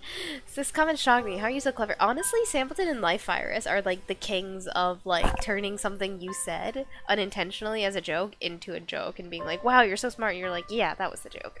Yeah, definitely. Describe him for me. He was tall, had black hair, spoke fluent Japanese. Stanley raised an eyebrow at that. Achi wondered if he had some idea who it might be. In taking Muriosawa hostage in order to clear out Hitomi, was that his idea as well? Yes, that's right. I allowed his computer access to my surveillance camera system as well. But then this morning I got a call from the hospital saying Suzune's condition was critical. I couldn't wait any longer. I had to help my girl right away. And then Daisuke cut himself off, reaffirming his grip on his stun gun. I was looking at the surveillance monitor and I saw a detective I happened to know. He was right next to this girl here, and so I decided to ask him. I knew if he did, he wouldn't refuse. If I did, he wouldn't refuse. He could never refuse a request from me. And that was the man with the cane, Achi asked. His voice was low and hoarse. Yes, I was giving him directions while I followed you on the monitors. Sampleton is full of clever, like a leprechaun. Does he have a pot of gold? Can we whack him like a piñata for what? What about Lucky Charms? What? Dad, you need to let go of Hitomi now. There's no point to this. Achi took another step closer to his father. There is a point. If I killed this girl here, and now your sister can get the surgery she needs. But even Achi knew that things couldn't possibly work out that way. His father had grown so desperate to help Suzune that he'd lost all sense of judgment. Why, Achi? Why won't you help me? Don't you want to save Suzune? Daisuke made a pathetic sight. Maybe his desperation to save his child was so palpable it was heart-rending. Achi thought back to the time he laid his father out when sparring. No matter how pathetic he may have looked, Achi always felt that sense of paternal love from him. You're not going to be able to talk him down, Stanley murmured. Achi shook his head. Stanley, he said, lower your gun. Tears were welling up in his eyes. Please, lower your gun. Hearing the determination in Achi's voice, Stanley quietly complied. Achi stepped up to Daisuke, getting a firm grip on his father's slender shoulder. Dad, of course I want to help Suzune. Then why are you trying to stop me? I do get why I think leprechauns are clever. I mean, they're known for being mischievous, yeah? You know, that's a clever trait. Hey, buddy, long time no see. What you up to today? You got time to come and follow me for me or nah? Ride or die, baby.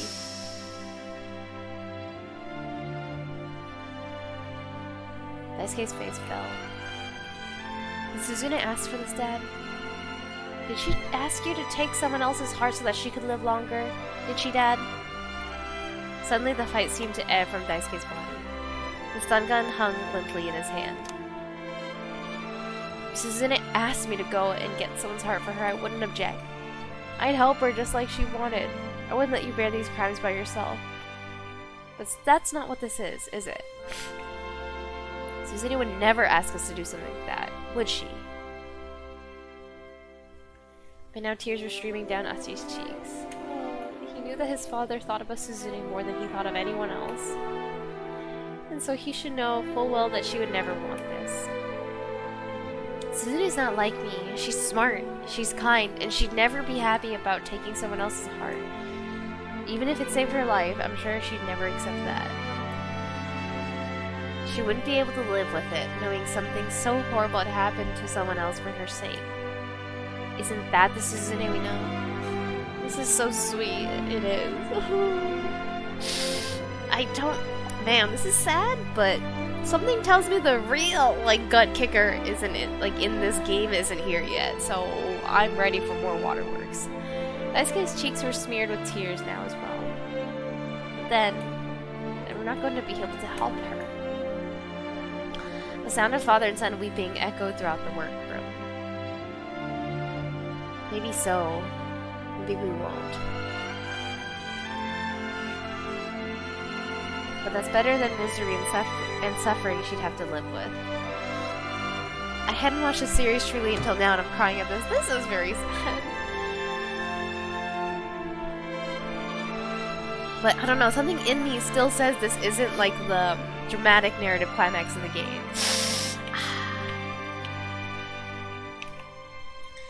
Daisuke slumped to his knees on the floor, collapsing like a crumbling mound of sand. Hitomi, free from his grip, stood motionless. There were tears in her eyes, too.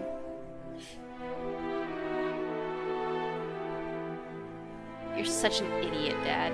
Such a complete, utter idiot. Dumbass! Sobbing, Achi embraced his father.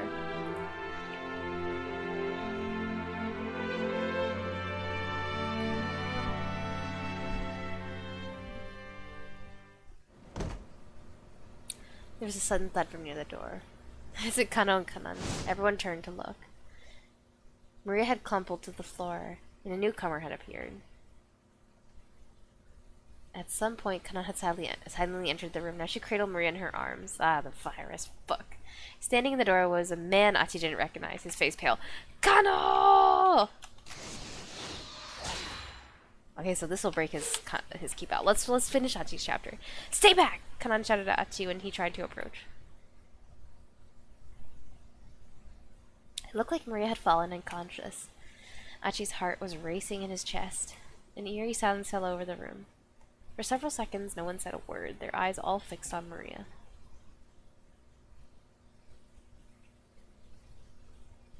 Finally, Kanan looked up, her face ashen.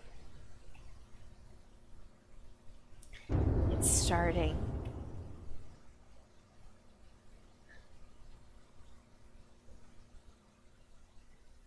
At the end of Achi's chapter? Okay, yeah, that seemed like the end.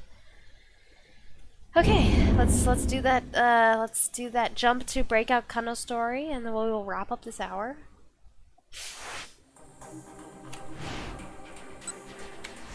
Lark, thank you for the Lark softest duck. Stay safe out there.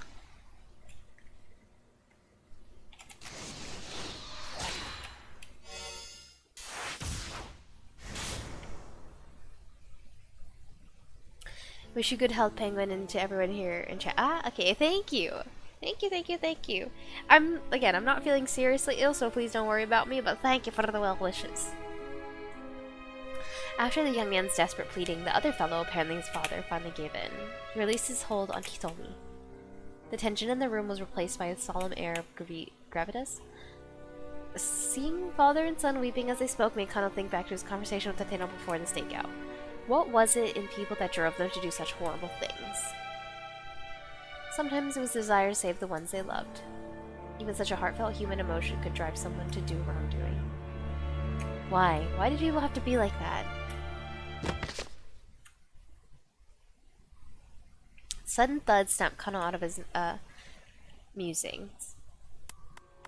I didn't read it. An instant later, Kanan hurried past him into the workroom. Maria had collapsed onto the floor, and now Kanan was beside her. In a panic, Kanan rushed into the workroom as well. Stay back, Kanan shouted as the others tried to huddle around the fallen girl. Please don't be what I think this is. Had the virus gone symptomatic? 2 hours ago, Stanley told Kanan that Maria was infected. He'd also said that her symptoms wouldn't develop for another 4 hours. Shouldn't they still have 2 more hours to go? Maria looked like she was dead, her eyes closed, her body motionless. Hitomi tried to approach despite Kanan's warning. Maria! She cried. Maria, what's wrong? Kano held his arms wide to hold her back. Your sister's been infected with the UA virus. UA virus? Hitomi's face went pale. Hey, Kano said to Kanan, should you really be that close? If she's developed symptoms. But Kanan didn't move from Maria's side. She calmly rested her hand on the other girl's forehead. There's no fever, she said, and no bloody coming from your ears, no limb swelling. I'll be alright, she hasn't gone symptomatic yet. In that case, why did she collapse? Hitomi asked. I'm not sure yet. Whatever the case, if we don't get her to that antiviral, she's done for. Then we have to get her to the lab right away, Hitomi said. She was trembling with anxiety. No, that's not an option. Kano's tone was grave. You may already be aware, Miss Osawa. Without a password, we can't access the antiviral storage. But when I went in there, my father and Mr. Tanaka... Mamoru Tanaka is dead. Murdered. What? She stared at him uncomprehendingly. No, that can't be true.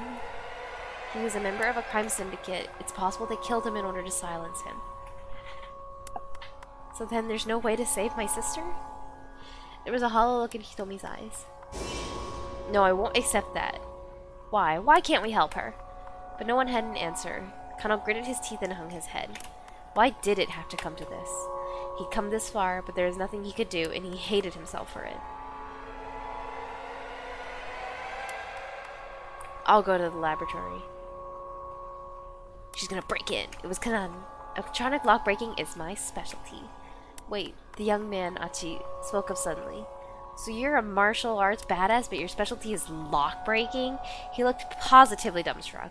Kanan ignored him, thinking out loud. Brute force. Side channel. Shortcut. Given the situation, I think I have to go with side channel. Side channel? Stanley asked. Where's your equipment? I wonder how much, like, research they did into, like, you know, hacking for this. One of the lab PCs will suffice. I can connect to a special server from the net. I don't really understand the stuff you're talking about, he said, but I'll trust you to handle this. I mean, you did risk your life to save Hitomi from the minivan explosion and all. Kanan nodded. I have to warn you in advance, though. Cryptanalysis can take hours and yield no results. I can't guarantee I'll be able to get the doors unlocked before Maria develops symptoms. I understand, Hitomi said. Achi nodded too. No one present had any objections. All of a sudden, there was a curious sound from somewhere in the room. What's that? Kano asked. What's making that noise? He looked around the workroom.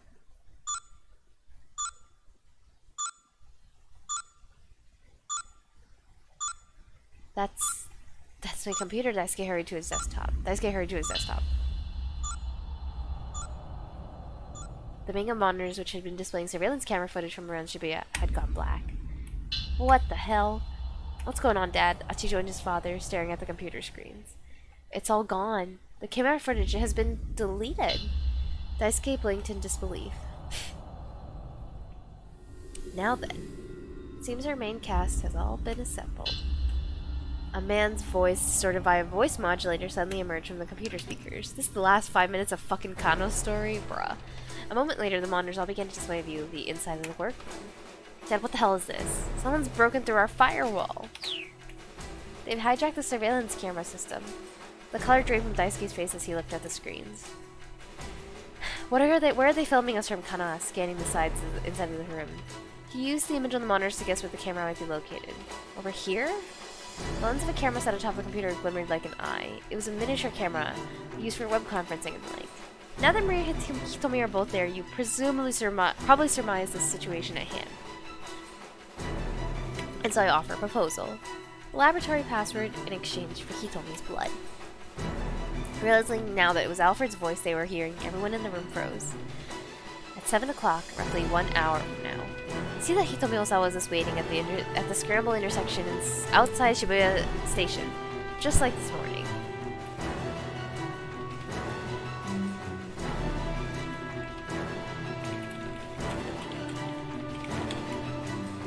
Unless, of course, you're feeling particularly confident.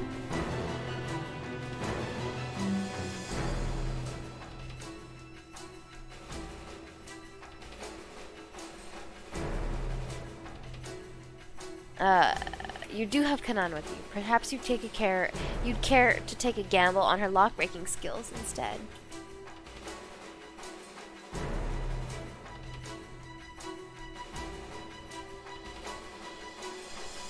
Kanan clicked her tongue in frustration.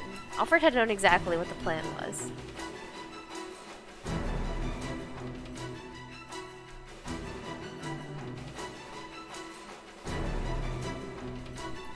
Of course, if Kanan isn't able to get the door open in time, what will you do then?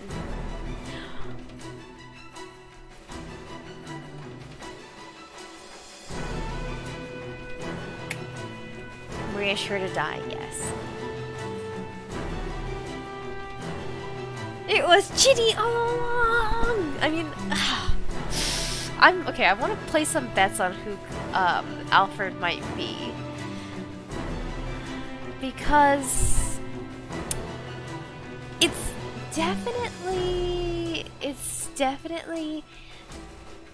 like it's definitely someone we know. So who do we know that is like guaranteed, like who like okay, sorry, let me start over. It's definitely someone we've met before. Like, come on, every villain is someone we've met. It's always like, it feels silly, right, when the villain is someone we don't know. So we've met, let's see. I mean, of course we've met this main bunch of characters.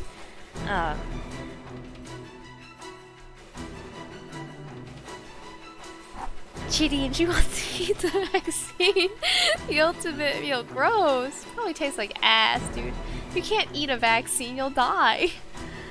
Let me think.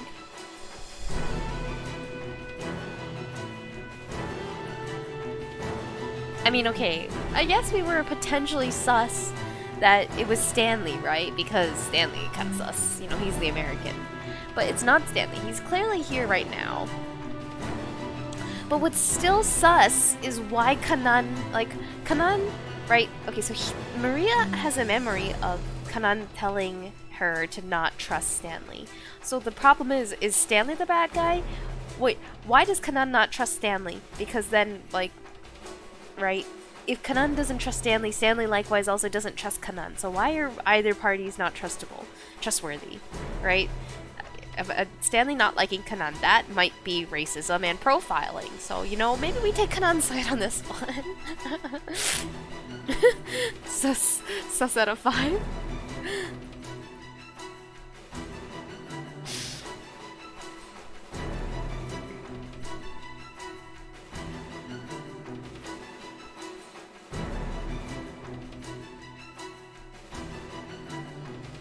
Yeah.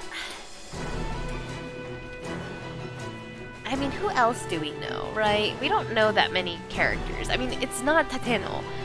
It's obviously not Tateno. His like involvement in this is like has been like resolved. Could it be Yanagishita XD Kajiwara?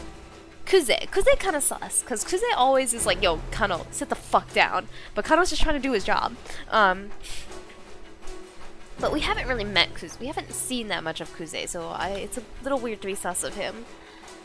I mean, other than that, what other like quote major characters have we met? Or like recurring side characters, right, that we've seen? The bananas! They're evil. I don't know. I mean, my biggest question is still, why doesn't Kanan trust Stanley? Or why doesn't Stanley trust Kanan, right? So that's my question here. That's number 1. 2 is, what is Kajiwara's obsession with bananas? If you don't agree to my offer, I have the means of creating another Maria. And a third, these infectees will spread the virus throughout Tokyo. The death toll will likely be a number in the thousands. In the hundreds of thousands. So do think carefully before you decide. Alfred's voice was chillingly matter-of-fact. I will appear at the rendezvous in person. After all, it wouldn't do for the star of the show to miss the final curtain. It's Jin! I'm looking forward to meeting all of you then. Silence fell. Then, images on the computer monitor returned to normal. The surveillance camera footage was back online as well. Daisuke promptly yanked out his Ethernet cable and slammed his fist on the keyboard. Damn it! There was a hole in the firewall. I'll have to redo my security from the ground up. Good call, Kanan said calmly. We can't win this if our intel keeps getting leaked. I mean... Well, okay, up until now we can assume it was Daisuke who had been leaking the intel, right? So... Stanley pursed his lips in consternation. What else? What do we do? Kano asked him. Do we give in to his demands? I mean, do we really expect he's just gonna blithely show up like that? He's practically begging for us to come and catch him. There had to be some deeper plan at work. If it means saving my sister, I'll do it. He told me it was resolute. No, Stanley said. You can't. What? Why not? Because if you do, you'll be killed. What? Tommy's voice caught in her throat. The antiviral is still present in your body a week after the fact. You're too much of a liability for Alfred to just let go. He's right. Don't do it, Achi exclaimed. He told me you can't go. Even still, I want to do it. He told me stared defiantly at Stanley. You still want to go even knowing that you'll be killed. I can't just sit here and hope that Kanan is able to pull this off, she said. What if Kanan sabotages it because she's secretly working for Alfred? And Alfred is shitty! I want to do something for my sister. I want to save her. She peered down at Maria, sprawled on the floor. She'd object to me going, I'm sure of that. But I want to do what I can. To do things my way. No one tried to contradict her this time. If she's willing to take the risk, then there are things the rest of you can do too. It was Kanan again. Let's hear it, Kanan replied. He squared his shoulders. He was of the same mind as Hitomi. He couldn't just do nothing and leave it all on Kanan. Yeah, that is leaving a lot, you know, alternate routes, right? While Kanan tries to hack, maybe you guys just try and brute force your way into the lab, you know? Get some shovels, start digging. After everything he'd been through, he wanted to stick with his case until the very end. Apprehend Alfred at the rendezvous and demand the password from him. Kanan offered the suggestion as if it were a simple task. That lets you get what you want without putting Hitomi in danger. Kanan let out a sigh. Hold on, he said. Even if we do arrest him, how are we going to get him to cough up the password? We don't have time to drag him off to an interrogation room, and besides, he doesn't strike me as the sort to offer a confession that easily. There are ways, Kanan said. Once Alfred has made contact with Hitomi, call my cell phone. Hitomi tilted her head. Call you? I have plenty of information Alfred might want to bargain for. I can negotiate with him directly. Kano considered Kanan's proposal. I see. So we'll try both options. Attempt to hack the password at the lab, and also try negotiating with Alfred. That gives us 2 chances. With that tiny ray of hope, Hitomi's face brightened some. We'll split into 2 groups. One for the lab, and one for Shibuya Station, Kanan said. Let's exchange phone numbers so we can be in touch when the time comes. The group quickly shared contact info as suggested. Hitomi and Kanan called one another's phones to be sure. Hitomi's cheerful ringtone felt out of place, but also somehow soothing, a fragment of normalcy in the midst of crisis. And break! Well, guess we're all set then, Hitomi said, looking down at the LCD screen. Her expression turned apologetic. I'm sorry, Kanan, for having to keep putting things on you. Hey, Kanan replied. Don't worry about it. Now I guess I should call my father. Hitomi called Kenji Osawa on his cell, asking him to let Maria and Kanan into the lab. Kanan leaned into whisper into Kanan's ear. Are you sure you're okay with this? With what? I know that you're after Alfred. Are you sure you want to go to the lab and not... Right now, I want to save Maria. That's all. Her tone was as curt and mechanical as ever, but there was a fierce gleam of determination in her eyes. Maria was clearly someone very special to her. Alright, Kanan replied. Leave Alfred to me. He thumped himself onto the chest. He'd succeed this time, no matter what the odds. Kanan could scarcely recall the whirlwind of events that had brought him here. He'd somehow just survived a dozen disasters. Even now, a dear friend was in the hospital, at risk of dying. There were times when he'd been ready to give up, yet at the end of it all, here he was. His opponent was an international terrorist. No matter how you looked at it, this wasn't a matchup for a mere detective. I'm gonna do it anyway. Doomy, Shizuo, Sasayama, and Detective Takeda. I'm going to take down Alfred and save Maria Osawa's life. Just you watch and see. Kinda cringe. I like how his last 5 minutes were so long.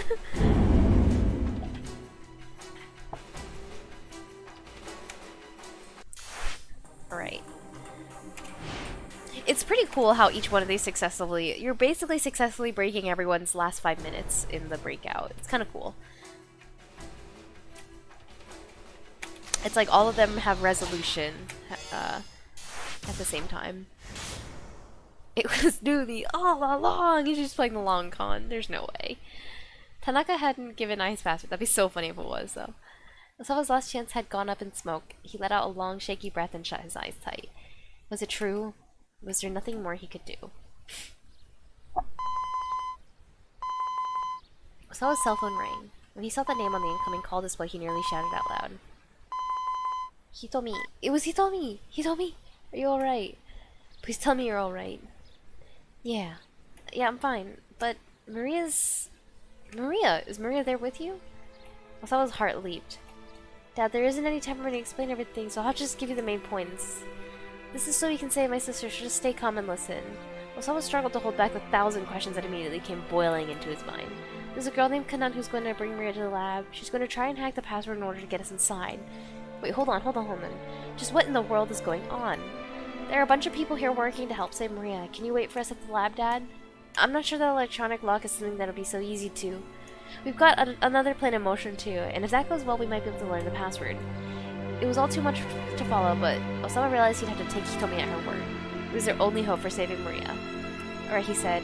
I'll do as you ask, but you said you're trying two approaches. You're not going to be in danger, are you? No, I'll be fine. Don't worry about me. XD. Okay, very well. I'm heading to the lab now. Get into Kano's pants to get into Hitomi's blood. What? The heck? You can't. You can't go. The moment Osawa hung up and started for the house, I clung to him from behind. If you use the antiviral now, everything will go public. There's no way we can keep the virus or the antiviral under wraps at this point. Osawa tried to pull free, but his wife was stronger than expected. Besides, if Maria affects other people, the whole world is going to find out in a matter of hours. No, we can just quarantine her. If it's handled correctly, we'll still be able to retain secrecy. Ai's voice was cold as ice. Do you even have any idea what you're saying right now? She's cuckoo. I do. I know how it sounds. But this is the only thing I can... Her voice trailed off. He could feel the force of her trembling where she held him. I really put you into that much of a corner. Osawa slipped from Ai's arm and prostrated himself on the ground in front of her. I'm sorry. Truly, truly sorry. Stop this. Get up. If you're really sorry, then don't go to that lab. But Osawa remained silent, his forehead pressed into the dirt. If you use that antiviral without corporate approval, your time with Okoshi is finished. That doesn't matter to me anymore. How can you say that? Virology is the only thing you've ever cared about. I began pummeling his back. Maybe virology is all that I care about. I don't know the first thing about anything else. I never wanted to know. Never even thought to find out. Never bothered to learn what you or my own children might think. I'm a failure. As a father and as a husband. How dare you say that only after it's come to this? I struck him again, harder than before. You're right, he gasped out the words between her blows. Maybe this has been too long coming, but it's not too late. I can still start over. Start over? She paused in disbelief. You already turned down that American job. If you use that antiviral now, there won't be anything to starting over. You'll lose everything. Will I lose you too? After you've gone and thrown everything else away like this? How could I possibly stay with you? I was sobbing softly now. Also, I wonder what her tears were for. There's only one thing he did know. She was right. They couldn't be together anymore. He got to his feet and headed back into the house, leaving Ai behind. Also, redemption. Let's fucking go!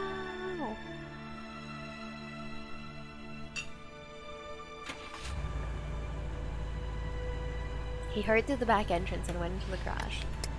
Climbed into his car, fastened his seatbelt, and took a breath. The image of younger Maria rose in the back of his mind. There she was at that park getting drenched by the rain. Holding back her tears as she waited for her father. Wait for me, Maria. This time I'm going to come for you. I was wrong. Going to the lab wouldn't mean losing everything. He'd let too many important things slip through his fingers. Now it's time to take them back.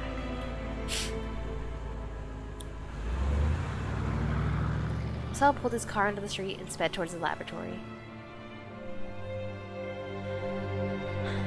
As if to signal the long day was drawing to a close, the dazzling sun sank down between the buildings in the distance.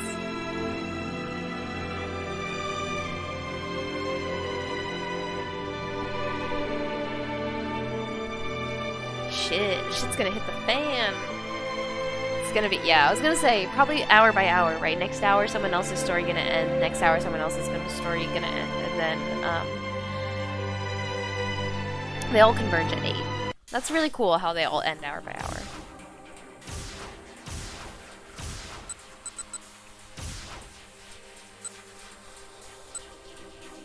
Wait, what? Minorikawa has a jump?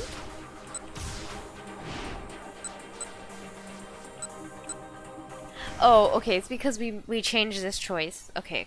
So Minorikawa still has hit a to be continued. So we just need to replay this part.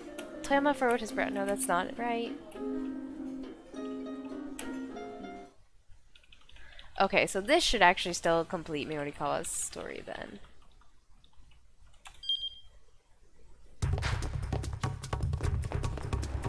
I love how he's still covered in dust. Kind of funny.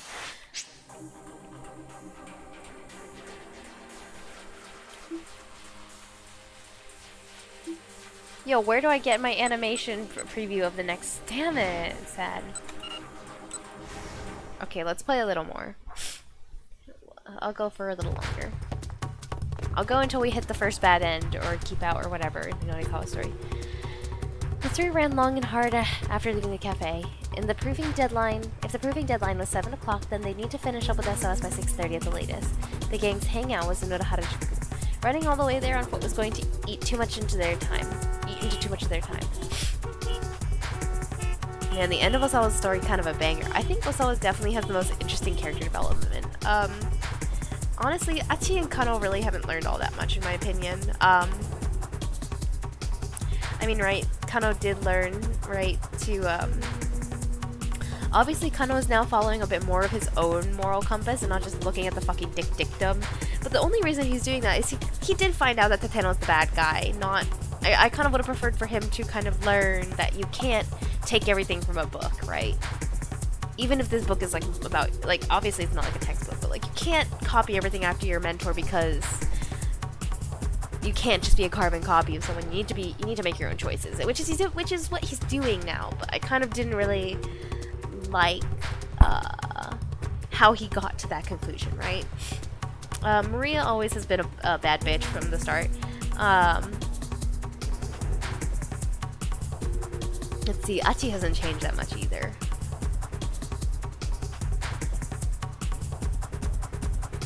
Taxi guy, please be here, blasting the cab signal in the sky. Kimizuka? He's a goon. How long do you plan on running like this? Katayama called out, panting. Just take a look at the road. With this traffic, there's no point in hailing a cab. Even Minorikawa's feeling the pressure now.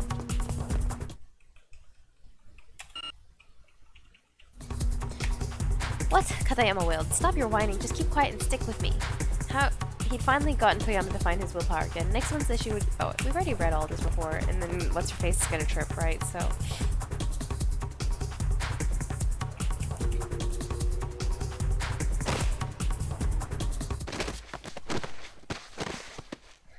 What if Chiaki is Alfred?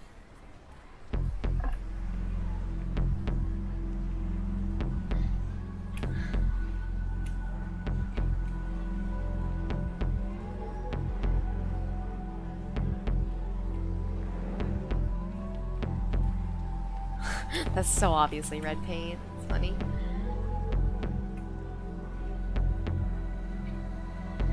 Nico had we already read this. You now have Katayama consulted his pocket watch. What a dick. Relentlessly the clock ticked on. Ketchup on my knee, Brett. Well, I guess we had to replay the to be continued, so now it's gonna give the cutscene, I guess.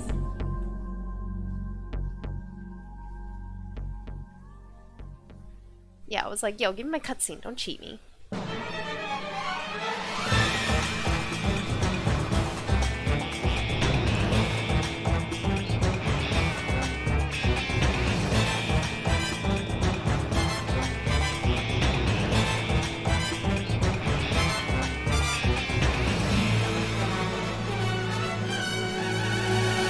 Oh, it's 6 to 8.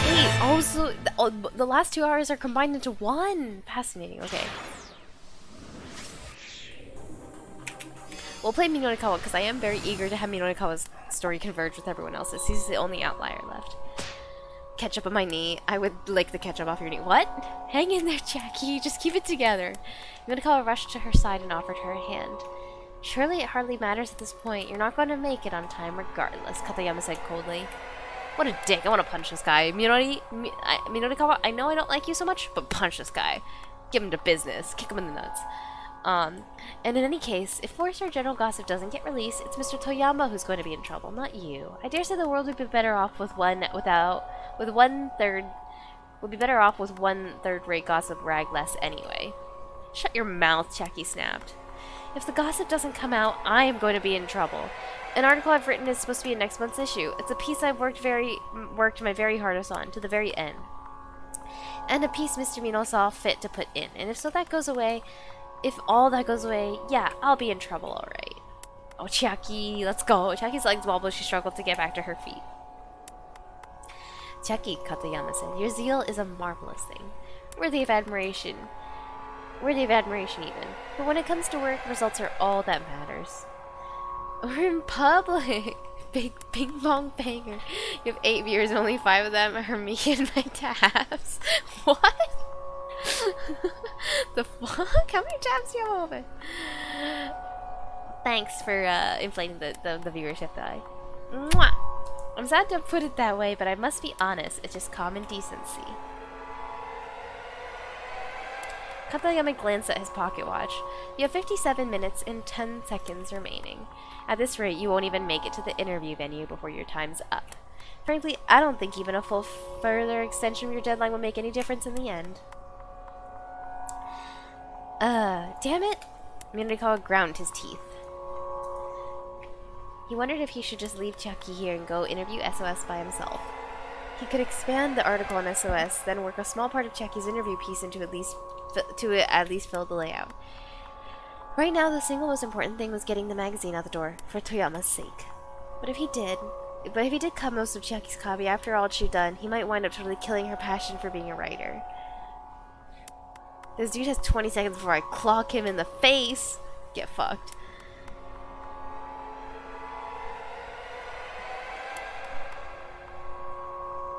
I have to stop waffling. Professionals don't let their professional feelings dedicate their decisions. I can help Chucky work through her emotional struggles later. Bruh.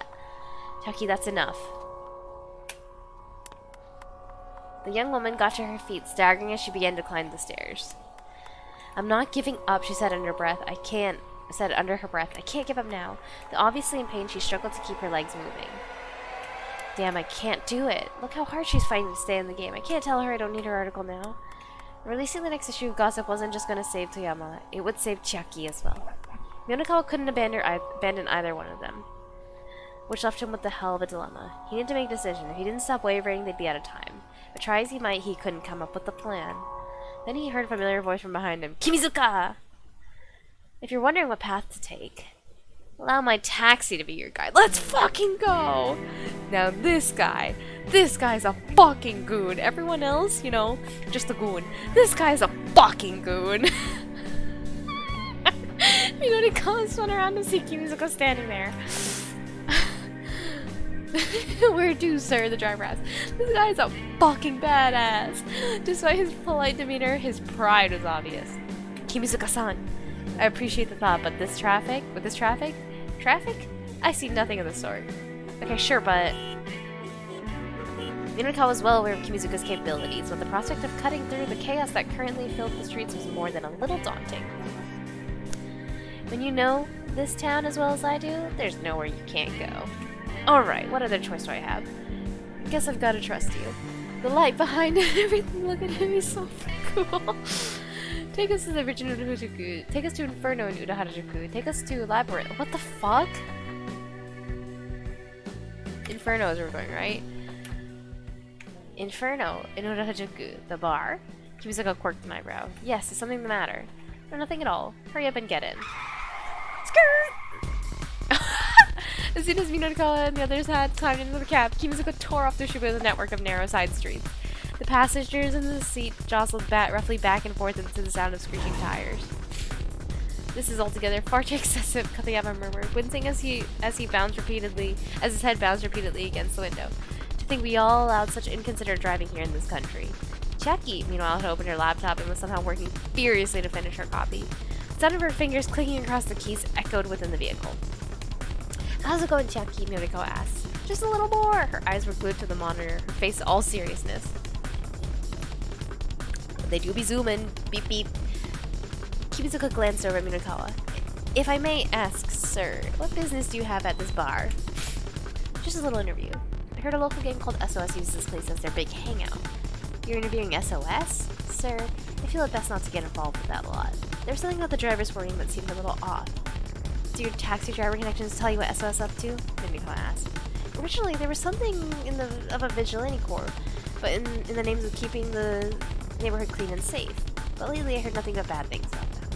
Those loan sharks had something very similar. Minakawa reminded himself that he better be on his guard. Katayama chimed in. And just how do you plan about going interviewing a gang? There's nothing for you to worry about. Or that's nothing for you to have, that's nothing you have to worry about. Stroke? I have a plan. Oh ho. And just what exactly is this plan? I'm not telling you. It's a secret. Katayama gave him a derisive grin. Clearly he wasn't impressed. Munakawa turned to look at Chiaki. She appeared too engrossed in her copy to even hear the conversation. I realize this is for work, Kimuzuka said, worriedly, but do you really need to take such risks? Yes, I do. Munakawa thought back to the look on Toyama's face. That look when he'd finally regained his confidence. He couldn't let Heaven Publishing go under. Toyama provided the canvas on which Munakawa shared his art with the world.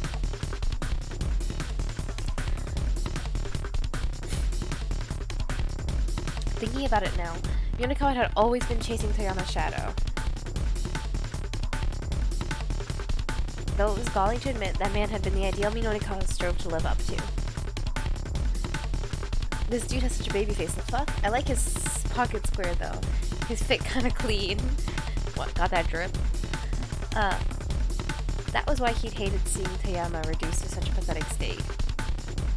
He'd wanted Toyama to remain indomitable, to keep busting down any and all obstacles in his own peculiar way. Still, Munakawa wasn't about to voice these feelings out loud. He felt more than a little embarrassed to be taking it all so personally.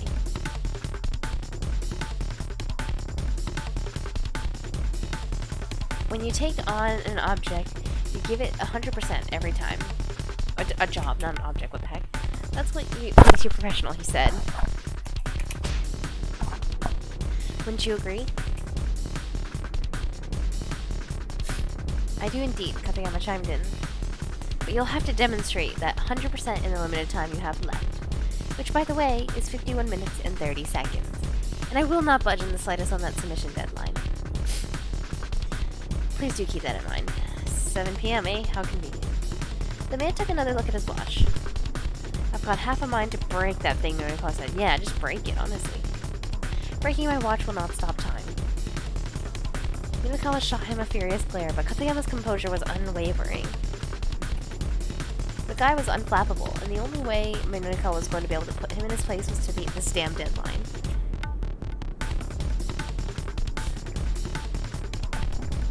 Easier said than done, though.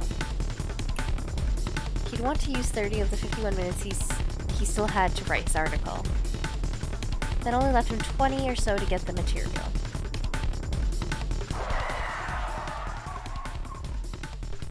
Kimuzuka suddenly slammed on the brakes as the cab skidded to a hole. A blue minivan. Munakawa stared through the windshield and saw a smallish boxy minivan waving erratically along the road. Look out, that thing's heading our way! Don't worry, sir, the driver replied. Just leave this to me. Keeping his cool, Kimuzuka dexterously steered them clear of the oncoming vehicle.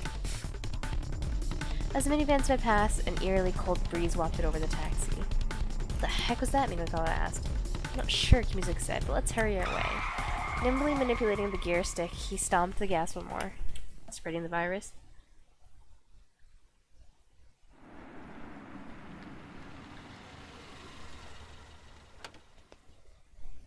Here we are, sir.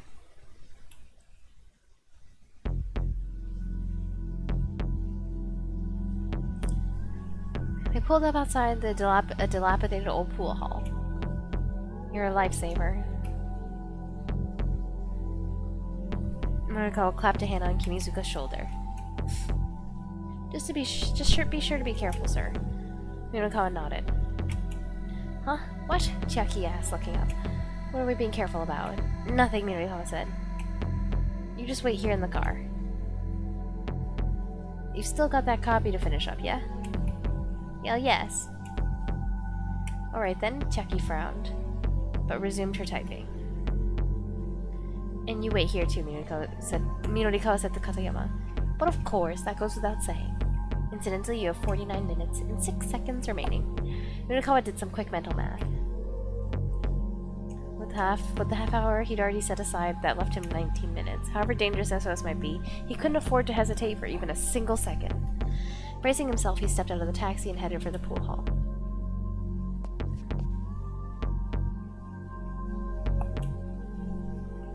Phew. Munakawa took a deep breath as he approached the grimy door.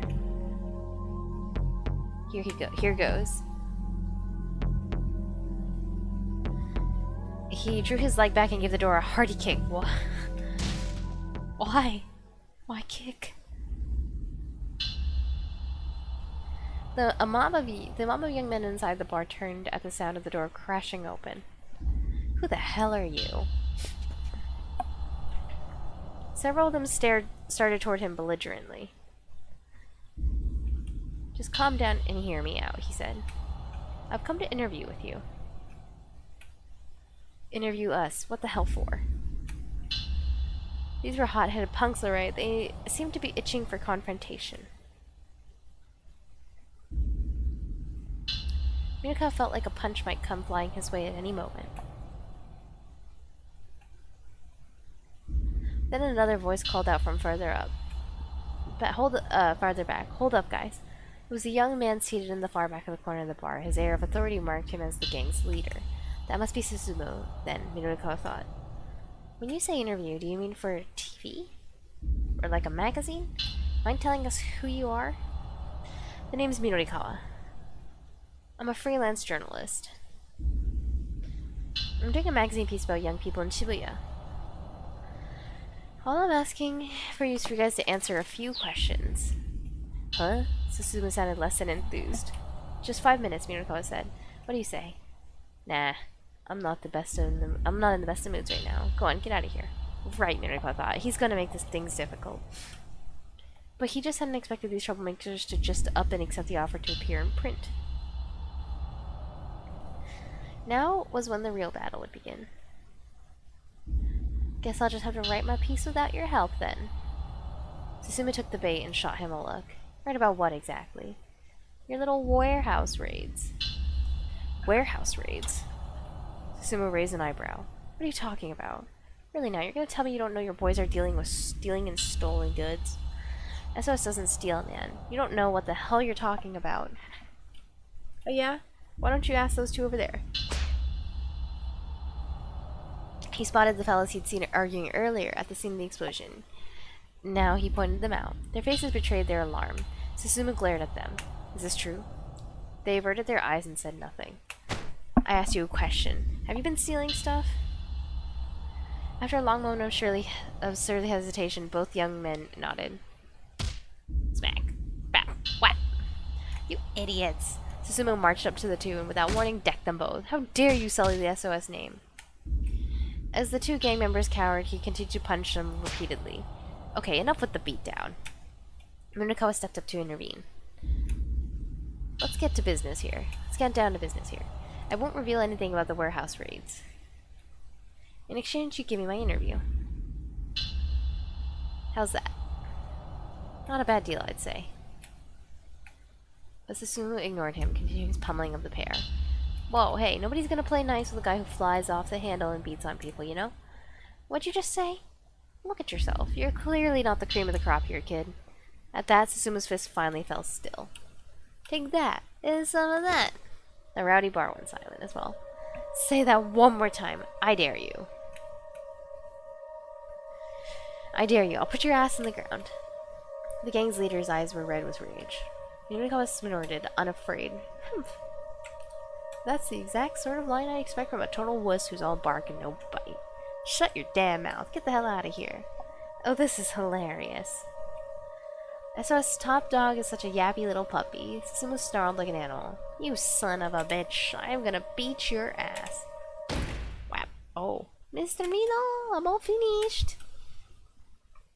An ebullient's voice resounded throughout the bar. Bruh.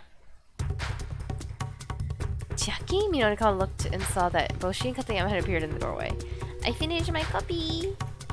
Could you please look it over for me? Look it over for me? She thrust out her laptop proudly. Susumu stared in bewilderment. Who the hell are you? I was under the impression you SOS folks were being interviewed? Jackie broke off haltingly. Yeah, you're right about that. One by one, the gang members started to close in around her. Well, it's just, you look like you're really angry is all. Do we now? It's because we are pretty damn angry. Good grief, Katayama groaned. It would seem that your interview is quite impossible. By the way, you only have another... You shut up, Minako snapped as Katayama appeared at his watch. Just leave this to me. You two hurry up and get out of here. No way, Jackie said. Jackie's also kind of got balls, honestly. Why not? Because I want you to read my copy, Mino said. She looked him right in the eye. This is no time for an editing session. It had to wrap the eps. He didn't have much of a choice. He had postponed the interview to read over Jackie's copy. He understood how she felt, but this place was too dangerous. It was time to get Jackie and Katayama out of here. These A and C feel awfully similar. He didn't have much of a choice. He'd postponed the interview to read over Jackie's copy. Alright, he said, let me see your laptop. He held out his hand and started to make his way over to her. Whoa. Before he could reach her, though, the SOS punks had Jackie and Katayama surrounded. What's this? Something important? One of the gang members reached down and grabbed Jackie's computer. Knock it off! Don't touch that! She struggled to resist. Leave the girl alone, you scumbag! Minako barked. The young men in the bar stopped and turned. Susumu was quick to respond. Screw you, man. Who are you calling scumbags here? Any guy who raises a hand to a lady is a scumbag. If you're looking for a fight, you can fight me. Just get your hands off the girl. Minako did his best to look unafraid as a couple dozen vicious gazes now turned back on him. Bring it on, Susumu said. Hey, someone go stand lookout on the front. He snapped his finger sharply. Mino's dead. Get him! At the signal, Susumu's men quickly closed in on Minakawa. It was like being caught in a tsunami. He took a hard punch to the face and his vision went blurry. Oh god, before he could react, he was hit again, twice, thrice, with punches and kicks. So murdering is okay. But, you know, stealing is not. The moment his first assailant paused, another joined the assault. 4 blows, 5 blows, 6. Minakawa lost count somewhere around 30. Metallic taste filled his mouth and he could feel his consciousness fading. All the strength was being battered from his body. He couldn't even tell if he was standing on his feet or lying on his back. Finally, he felt himself crumple to the floor. Okay, this is just too sad, honestly. End of story. I know that, like, you know, we're gonna hit the bad end, but, like, whew.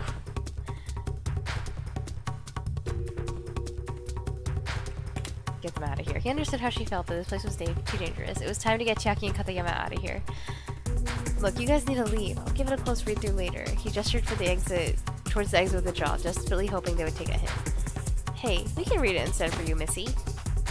SOS members stormed around Chiaki and Katayama. You were writing some smutty novel or something? One of the young men reached for Chiaki's laptop, grinning ear to ear. He wants to read it? Ugh. Knock it off. Don't touch that. She struggled to resist.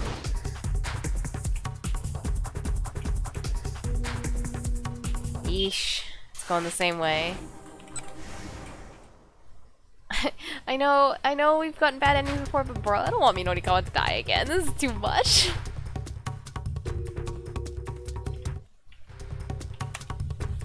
There's no time for an editing session. He had to wrap up the SOS interview and fast. Alright, Minakawa said. I'll read it after I'm done with this. No way, Chiaki repeated. I'm not leaving you all by yourself in a place like this. She refused to budge. Enough of the chit-chat. Oh. Huh. Okay. So he calls them scumbags no matter what.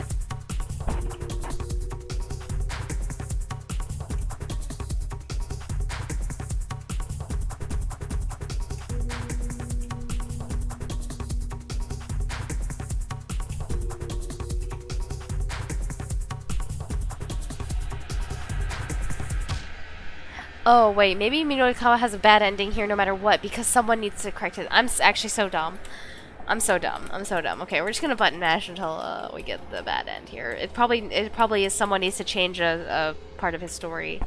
I don't know, like they all need, like Kano needs to show up at the bar or something and prevent Minakawa from, and like, or Achi needs to call Susumu or something and get them to vacate the bar so that by the time Minakawa gets here, like they're not there.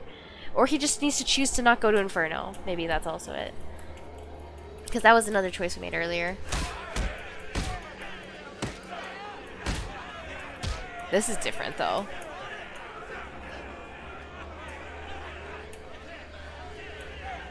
Even then, the beating did not let up. As he writhed helplessly, the young men kicked him in the gut over and over. Stop it, he heard Chiaki shriek. You're gonna kill him.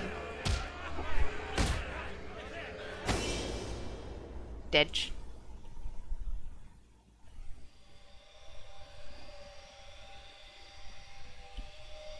Eventually, Minakawa forced himself to go limp. Finally, the kicking stopped.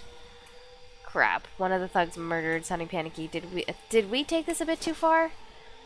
Mr. Mino! Taki rushed to Minorikawa's side, sobbing. Please, she cried out. Answer me! He held his breath and said nothing. Mino-san! Tears streaked down her cheeks. She shook him desperately. Oh, but he's faking it. Don't worry, he gasped out at last, holding up a hand to stave her off. She let out a yelp of surprise, staring at his battered face. He could feel blood trickling from the corner of his mouth. He turned his grisly visage on the gang members as he painfully rose to his feet. Wah! Abruptly, Minorikawa broke into peals of mocking laughter. Mino-san. Taki stared at him. He only laughed the harder. It seems he took a few too many blows to the head. The poor thing. Katayama averted his eyes, unable to watch. Minorikawa shot out an accusing finger at the crowd. Looks like I win this round. What? Susumu blinked, dumbstruck. Don't you get it? Minorikawa said thickly around his bruised tongue. What am I saying? You're a bunch of idiots. Now then, if you'll pardon me. I get it.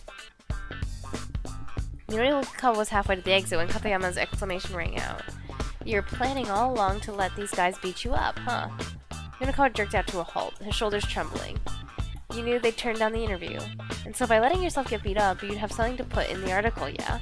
It's a bit bogus maybe, but I guess it's one way to get material to fill your pages. Minorikawa broke into a cold sweat. Shut up, you idiot. But Katayama continued with this oh-so-brilliant analysis. You sure pulled a fast one on this gang here. I wonder what sort of headline your piece should have. The Twilight should be his legendary street crew. Former vigilante squad, now mere gang of common thugs. Something like that, maybe. Bro. Susumu stares daggers at Minorikawa. Go on. I dare you to write that up. Then we really will put your ass in the ground. He moved to block the door, clutching a broken beer bottle in one hand. You moron! Minorikawa bellowed at Katayama. I was this close to pulling it off. Well, that's a shame, isn't it? Katayama replied. Minorikawa rolled his eyes. Gee, you think? Susumu slowly advanced on them, beer bottle at the ready. Incidentally, Katayama said, you have 40 minutes and 7 seconds left. Good luck. Minorikawa hung his head. Was everything futile at this point?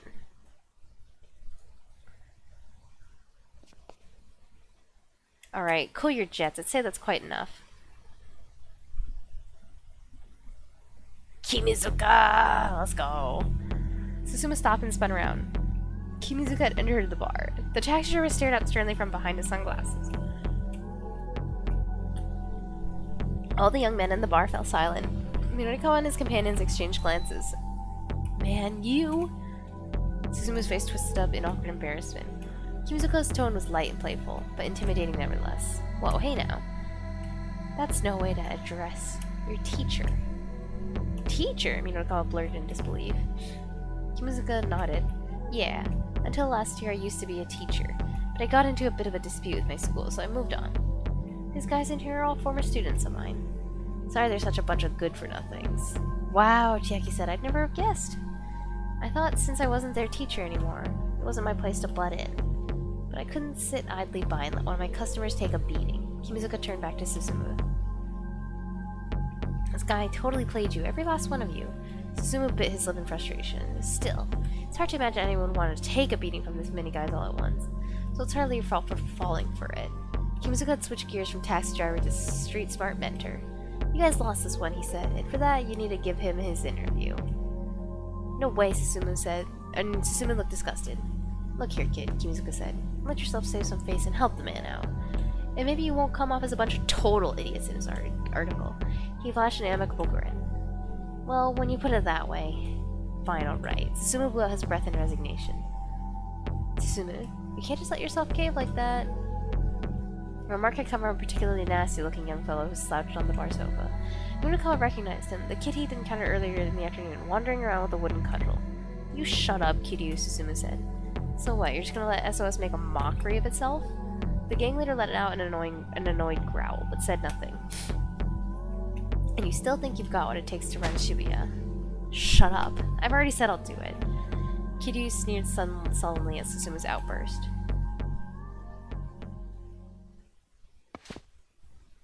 Mino-san! Minorikawa was just letting out a sigh of relief at being able to get his interview when Chiaki scurried up to him. Please, can you read my copy now? Her face showed a strange mixture of confidence and unease. Alright, he said resignedly. Let me see it. The proofing deadline was drawing steadily nearer. Still, if the piece wasn't good enough, he'd have to make her rewrite it again. He wasn't going to compromise on the quality. Bracing himself, Minokawa stared at the monitor. Jackie swallowed hard, so anxious that it was audible.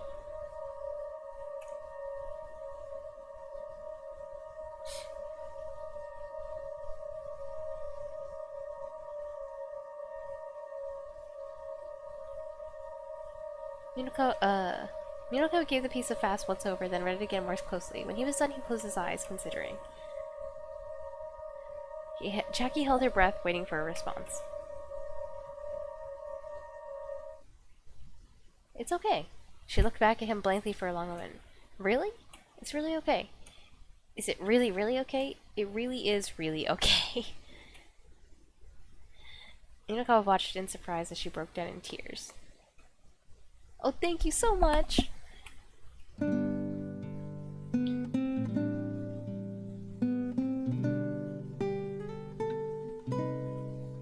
Jackie bowed profusely.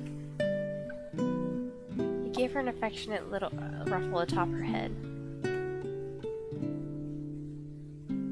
She wiped at her face with her palms, scrubbing the tears away.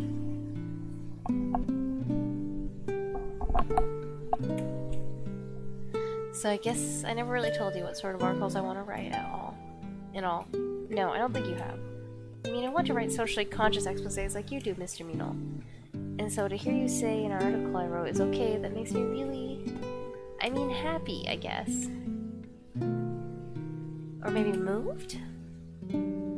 Her eyes were still bright with emotion.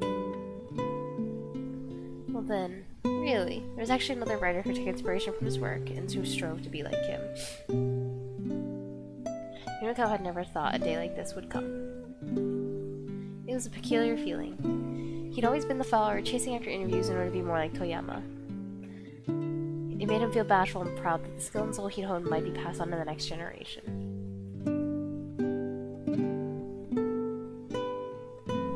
Right, I should be off. Kimazuka gave Minokawa a slight nod. Minokawa returned the gesture, but more deeply.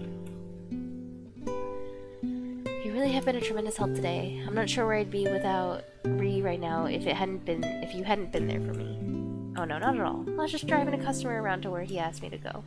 That's right, I still owe you a fare. Opening his wallet, Minokawa saw that he only had a 100,000 yen bill, or 10,000 yen bill. Still, now is no time to be frugal. Keep the change, he said as he handed it over. But even as he said it, Kimazuka was already handing him some money back. Here, I insist. The driver already counted out the exact change in advance. You really are a pro, huh? Minokawa took the money and stuffed it into his pocket. We'll meet again, somewhere out on the streets of Shibuya. Kimazuka pointed his index finger at Minokawa's face. Minokawa responded in kind. After that, the interview with SOS went off without a hitch. Now that the tension was diffused, these were just a bunch of ordinary young guys. The juxtaposition of their appearance and their behavior would make for an interesting piece. So, about what you said earlier, Suzume said once Minokawa had finished his questioning. About how I'm not the cream of the crop. Yeah, that. I just said it to get you worked up. Don't worry about it. Well, let me just ask you what you really think then. How do you think I could be a better leader? I don't know. I'm not really the sort of guy who wants to stand at the top, you know? But I guess I can tell you two things that'll make things go more smoothly with you and your buddies. Suzume leaned in, leaning intently. Kinda wholesome, honestly. Forgiveness and trust. Minokawa chewed over his own words. The events of the day replayed in the back of his mind. He'd forgiven Toyama for his fake suicide, and he trusted he'd regain his reporter's edge. He'd forgiven Chiaki for her bungled interviews, and trusted she'd grow as a journalist. In the end, that was what had helped him through. Forgiveness, followed by trust. Suzume grumbled softly. Forgiveness and trust, huh? Doesn't sound so easy. People gravitate towards someone who can handle things when they get tough. With that, Minokawa got to his feet. Aww. Now we've got all the articles we need covered. Chiaki rushed over to his side. I guess we still need Mr. Toyama's piece. I just got off the phone with my office, Katayama said casually. It seems they've already received the data from him. What? Guess he really can get the job done when he applies himself. Minakawa felt an inner surge of pride. Now then. He indicated Katayama. How much time do we have left? 30 minutes remaining, Katayama replied, eyeing his watch. 30 minutes, huh? Looks like we might make it after all. To the laptop! Right! With a beaming grin, Chiaki held out her computer. Minorikawa got ready to start typing. But then a young man barged into the bar. Achi.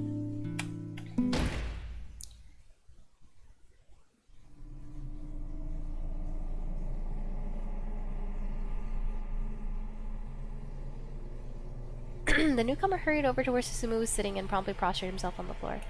Whatever this was about, it looked like a big deal. Who was this kid? The gang's feelings looked decidedly mixed. I need people to bring a guy down. I'm here to ask for your help. I know I have no right to ask you this, but please, I really need your help. Oh, Minorikawa's story fixes this. If we had started with Achi, we would have hit a bad ending here, probably. As Minorikawa listened to the young man's conversation with Susumu, he could feel his blood start pumping. It sounded like they were talking about the terrorist plot in which Shibuya had become embroiled. Chiaki said quietly, "Did you hear that just now?" I did! I'm not sure if I follow all of it, but this definitely has the whiff of a major scoop. Minorikawa shot her a daring grin. Let's play here, Chiaki. The interview, of course. We only have 30 minutes left, right? So we take 10 minutes for our conversation and use the remaining 20 to write it up for peace. I'll help you out. You learn good, kiddo. Minorikawa ruffled Chiaki's hair again. They both blushed profusely, gripped by a surge of excitement. Why are you doing this? I can't make any sense of it whatsoever. Katayama stood peering at them skeptically. You write up a piece or just did your interview before you'll make your deadline. Why go out of your way to trouble yourself further? It's no trouble, Minorikawa. I'm just doing what a professional does. That's all. Katayama let out a solemn sigh. Good grief. He looked at his pocket watch again and snapped shut. Well, if you aren't concerned about the time, then do as you like, I suppose. I admit you've made me curious to read this magazine you're putting together. Minorikawa and Chiaki rolled their eyes as they turned away. Already they were making their way over to Susumu and his gate. The interviews aren't over until you have what you need. You refuse to let them be over. Spend every last second you have to do your best, the best job you can. That's what being a professional journalist is all about. Minorikawa cracked his knuckles and stepped between the two young men. Sounds like you've got an interesting story. Mind letting me hear it too? This is probably where Minorikawa's story ends. Seems kind of appropriate, because he's converging with Achi. Let's fucking go! Okay, perfect way to end stream, honestly. Pog! Ah, man. You're right, Life Virus. I've come to begrudgingly like Minorikawa the most as a character just because I think he also has the most interesting cast of side characters, I think, or like involved characters. Because I think like Kano is mostly interesting just because Kano, you know, Kano's story is interesting because of Stanley too. But Stanley's interesting literally because he's a fucking FBI agent, a CIA agent. Like, he's literally a secret spy. Like, Osawa's story is interesting just because of like the other side characters in it, or you know, people like Tateno who aren't really, or not Tateno, sorry, Tanaka, who like isn't really that interesting, honestly. Same with Ai. Like, Osawa is very clearly the star of his own story. Achi has, like, Maria has Yanagishita, which is just clown shit. And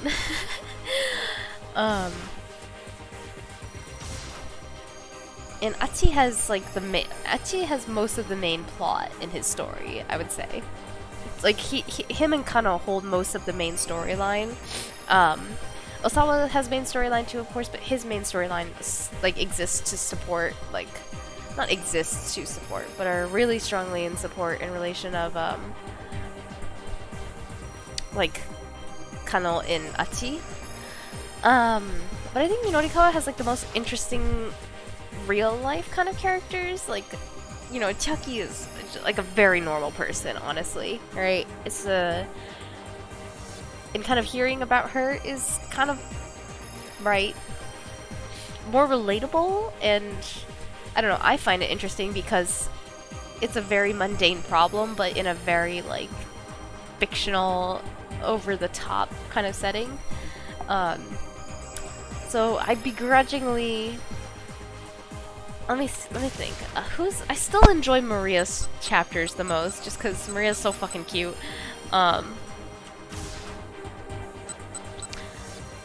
I started to dislike Achi's story more and more as I got along, but I did like him in the hour 5 to 6, right? He started to become a little more reasonable again.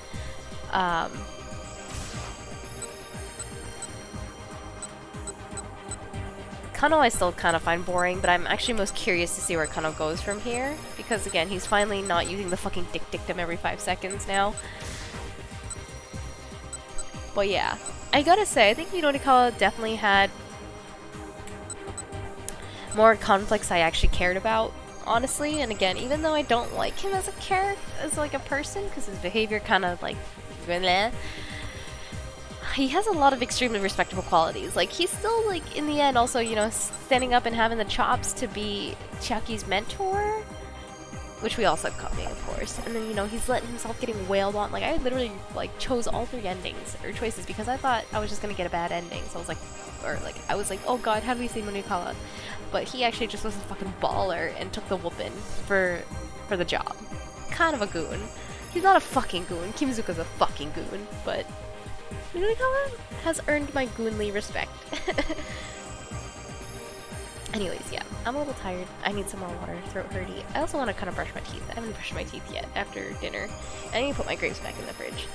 I've had my bowl of grapes just chillin', bing chillin' on the fridge. Well, they're not bing chillin' because they're not in the fridge. But anyways, thank you guys for coming by. We are really getting close to the end of Shibuya Scramble. Honestly, probably maybe 1 or 2 more streams. I'll probably do like slightly longer streams for the like 1 or 2 to finish up the game. But yeah, thanks everyone for coming by.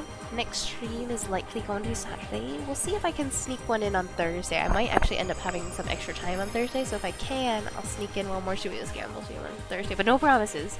So I'll definitely see you on Thursday, or Friday, or fuck. I'll definitely see you on Saturday. I might see you on Thursday. But anyways, thanks again for coming by, and I'll see you all later. Later, nerds! Da-da-dun. Oh, fuck, this ain't Discord. Hee hee.